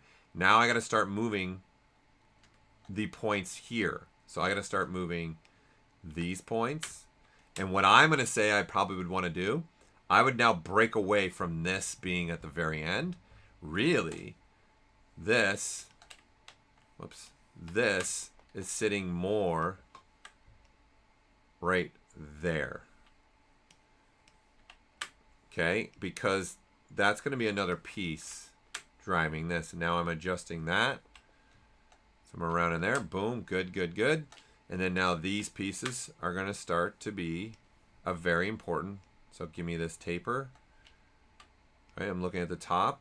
Boom, getting somewhere around there. And then where does this taper start to happen? And I start to do this kind of stuff. And start matching that taper. And see, this is, if you go look at an X-Wing, this is exactly what's happening. It goes probably right about there. Like you see how this right here, this part of the image, see it does this, and then see how it turns? See it turns in there? This is because it's turning to meet the cockpit, and then where it opens like this. So then I am going to pre-turn that in a way. Okay, something like that. So I'm already starting to follow the pathway of this model. But eventually we're going to continue this process. And now I'm going to do the bottom half. So this is where I don't have an image. So this for me was a lot better having this and then just start looking at it and figuring out what needs to be moved down here, what needs to move, whoops, there, right? So these parts here, this has got to start tapering in a little bit as well. Something like there. And then it's got a slight taper at the very beak again. We'll center that and start having a tapering happening there. Okay, so now I am slowly building up, and I'm going to do this. I want to see it now smooth. And now because it's smoothing, I'm turning on dynamic. I'm getting some smoothing here. I can go to smoothing of 4, and it's really smooth. But what I want to now start to do is crease by Paul Gaboury, crease this, and I want this. So I can now really start to see, is this accurate? Is this working right? Am I going the right direction? Now for me, with creasing a low polygon inside of ZBrush, I don't keep the creasing at 100%.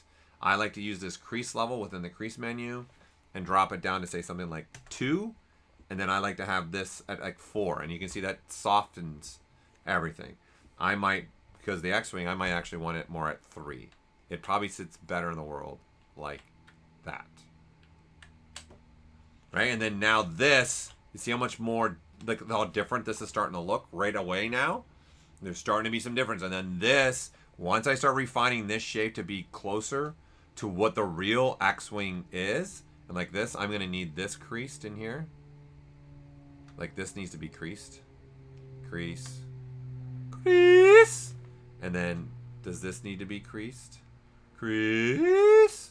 Like that. It's because I want this profile to be closer to what's in the image. Okay, and then now if you look, see, it's starting to already come together and become the X-Wing. Okay, and then I would move on now to out here. To out here and getting that part. So this is kind of my start process with this. Okay, and then now we start moving on to other pieces. And I start looking at this. Right, so let's see, let me double check the questions that are coming through. Paul, you know what found to be cool is if you could hold control while in pizza box mode to copy the selected subtools while in pizza box mode. Okay, so you're in pizza box, you want to be in the select multiple subtool mode, and you want to copy all of those subtools in the pizza box mode. If that's what you want, right, Casey? I'm assuming that's what you're looking for, right? There would be a way that technically you could do something like that, what you're asking for sure. This would be something that is possible. Is Casey, you still here? Because I can show you a trick. Okay, so like a finger with 9 subtools as an example. Yeah, there is a way to do that.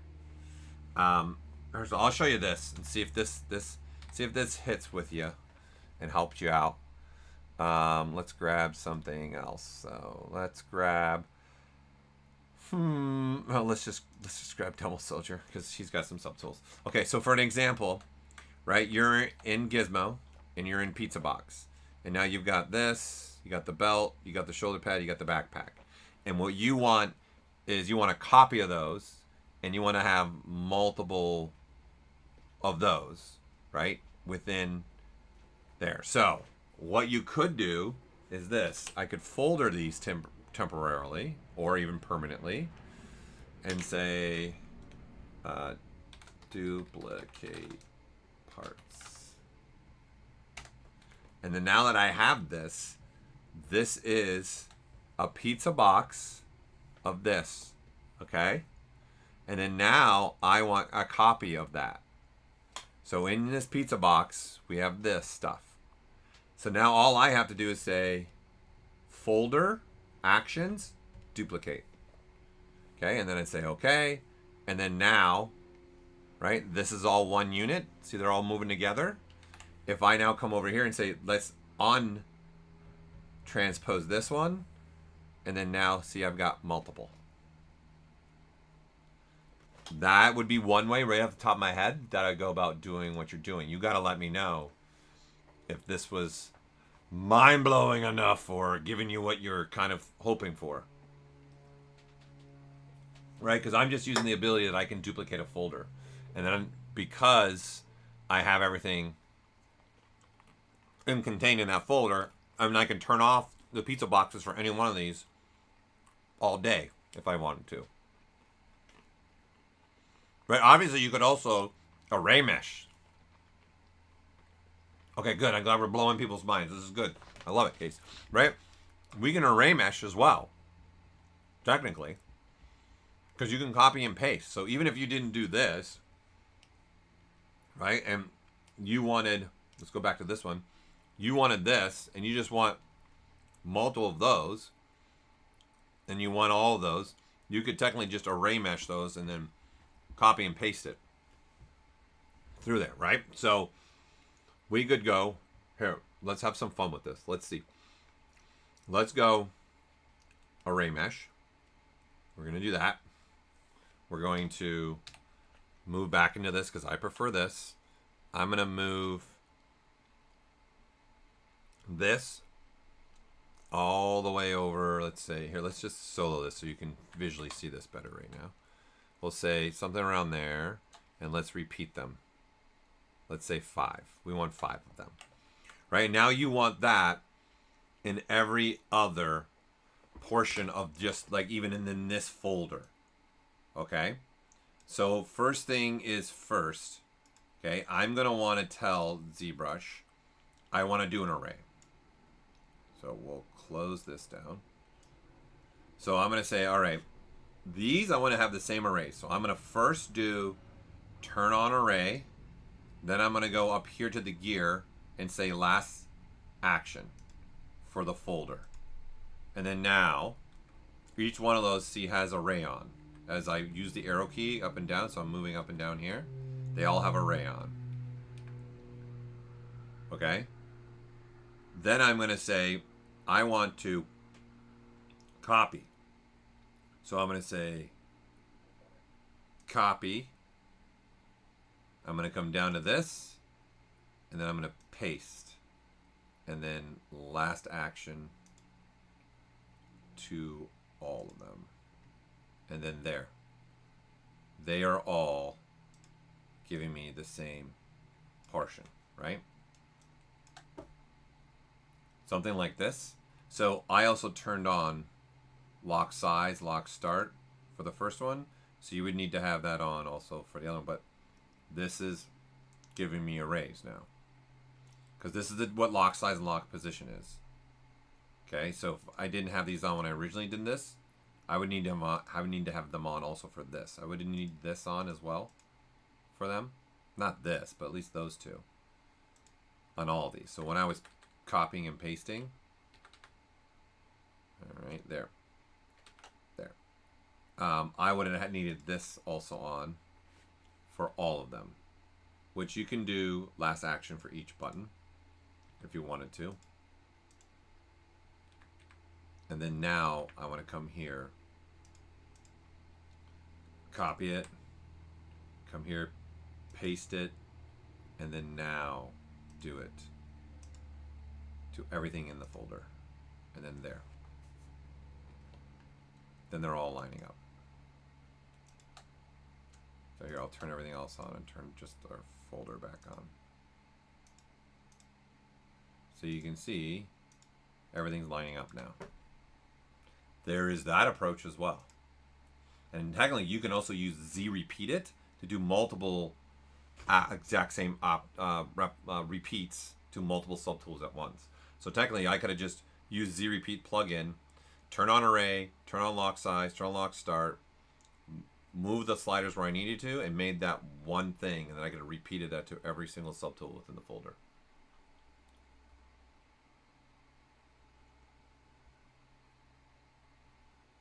Okay? Does that work out for you, it looks like?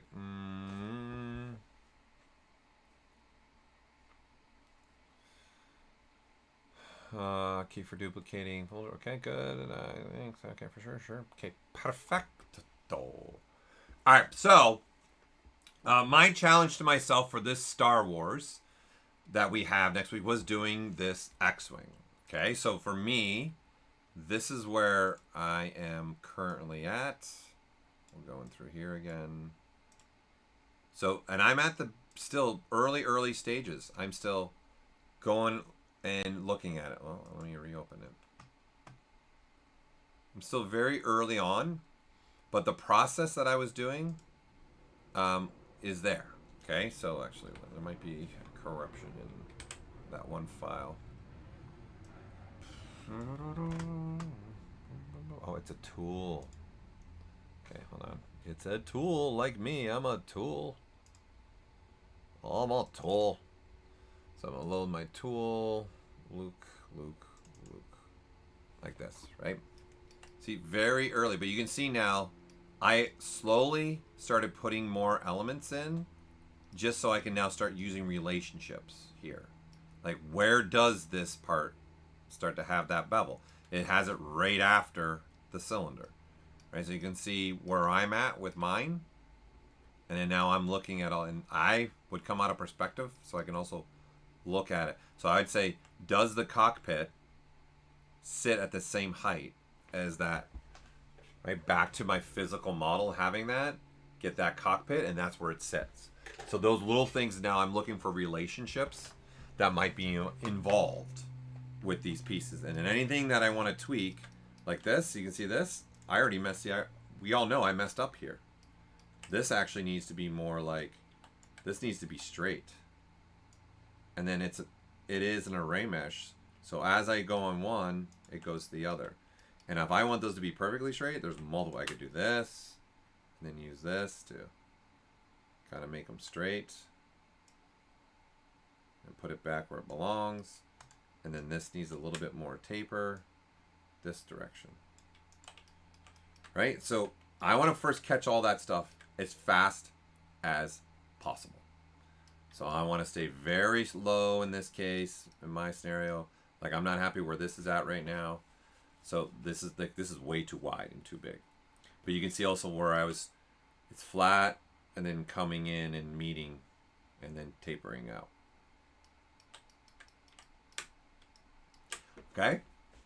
So let me see if I missed any questions. So this is all ramped up for next Thursday, which is Star Wars Day, which is, we've had up the whole time on the screen here. We're having a very special episode. Once again, if you scan that barcode, that QR code, take it to the website. You can get reminders about this stream. It's going to be next Thursday, May 4th at 11 a.m. Pacific Standard Time. We're having tips and tricks. We're doing giveaways. and we have 3 very special guests. I'm super excited because we're able to put together multiple sectors of the Star Wars universe, i.e. we've got film stuff with Sam Williams, who worked on the actual models for Star Wars, the last movies, including Solo and Rogue One, the helmets. So we're going to have him, and he's going to talk about how he's using ZBrush to do that work.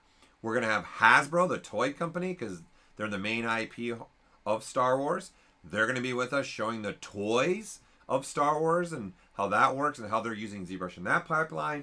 And then we're also going to have a former Imagineer, Leonard Yee, who's going to be talking to us about how they were using building things for the theme park, and obviously specifically the Star Wars part of the theme parks that are there at Disney World and Disneyland now, and everywhere else. I don't know if they're in the Disney Paris and everything else. I know they're at Disney. It's at Disney World and Disneyland, and he's gonna have talk about some props from Star Wars, and then he himself, being a big dork like myself for the Star Wars world, he is literally replicating the at which is on ZBrush Central inside of ZBrush. So. And it is going to be pretty epic because it can be posed. And so he's been working on that. So he just put a new update on ZBrush Central of it. So he's going to have that. And we're going to talk about that project as well. So this is going to be a lot of fun. This is not going to be a short stream because we are going to be talking to a lot of different artists, talking about a lot of different elements. So no, there it is. There it is. So this is what he's going to be talking. Like this is all ZBrush. A lot of it was ZBrush. Not 100%, but a lot. So this is where he's at. This is a physical piece. Like it's a perfect replica. It's crazy. He got like original images and everything. He'll talk about it. Here's all the pieces. Like it's going to be posable. Like he's actually going to be able to make it be posed, right? He did some of that legs of metal so it can hold up the body. Like there's his hand compared to how big. Like it's awesome. So he's going to be breaking that down as well. Right? So I really hope you all can join us. I unfortunately have to get going today, so I'm not going to be able to go any further with today's stream. But I will post this in that same post that we've been having all of our Star Wars. If any of you have been doing any Star Wars work, please post in the Star Wars piece that we have here. So we have on ZBrush Central, there's been people posting some amazing work in here. We've asked, hey, anybody that's got Star Wars stuff, posting here's some pieces that I did. This is 100% in ZBrush, and this was actually turned into a toy. As you can see, this is 100% ZBrush. Here's my TIE Fighter and the streams of the TIE Fighter taken from beginning to end. There's the finished TIE Fighter. But Ian's got stuff in here as well. There's a lightsaber Ian did, which also he streamed. Ian also made this, and he streamed this. But we encourage you all. It'd be amazing to see all the work in it. It's been actually a lot of fun to see all the work that people... Here's our Daisuke, who works with us, showing how he made a quick model and what the steps he would do to make that for something he could actually wear in his head, probably too. Like this is an awesome one. They were made a pin because I believe he said his wife or girlfriend is a huge fan. Girlfriend is a huge fan of Star Wars and Princess Leia. It's like this is a project where he made a pin and then actually got it manufactured. Like there's some really cool stuff in here, man. That's Star Wars related. I would encourage you all to jump in this. There's some awesome pieces, and if you got some awesome pieces to share with us, put them in here. We're looking at what images we can share on the stream on May 4th. You never know. You might get picked. There's another one of Ian's. You may get picked. So, would love to see what you're working on. Is there any questions that I missed? Ian, did I miss anything? If you're still in here, what about anybody else? Is there something that I missed before I call it a day with our stream? Hopefully, the thought process of me going through... this with the X-Wing can help you all start thinking differently. And again, I'll be sharing in that post that I just showed you guys on ZBrush Central. I'll be sharing these. I'll give you where it's at, and then as I move along, I'll keep posting in there. And I have a grandiose idea for the end of this. So, okay.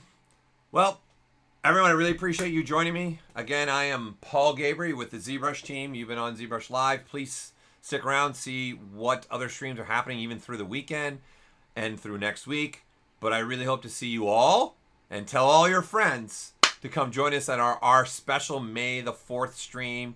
It's an amazing lineup that we were able to get these 3 sectors of Star Wars world. So please join us. I hope to see you there. Have a wonderful day and a delicious weekend. Bye. And I'm out.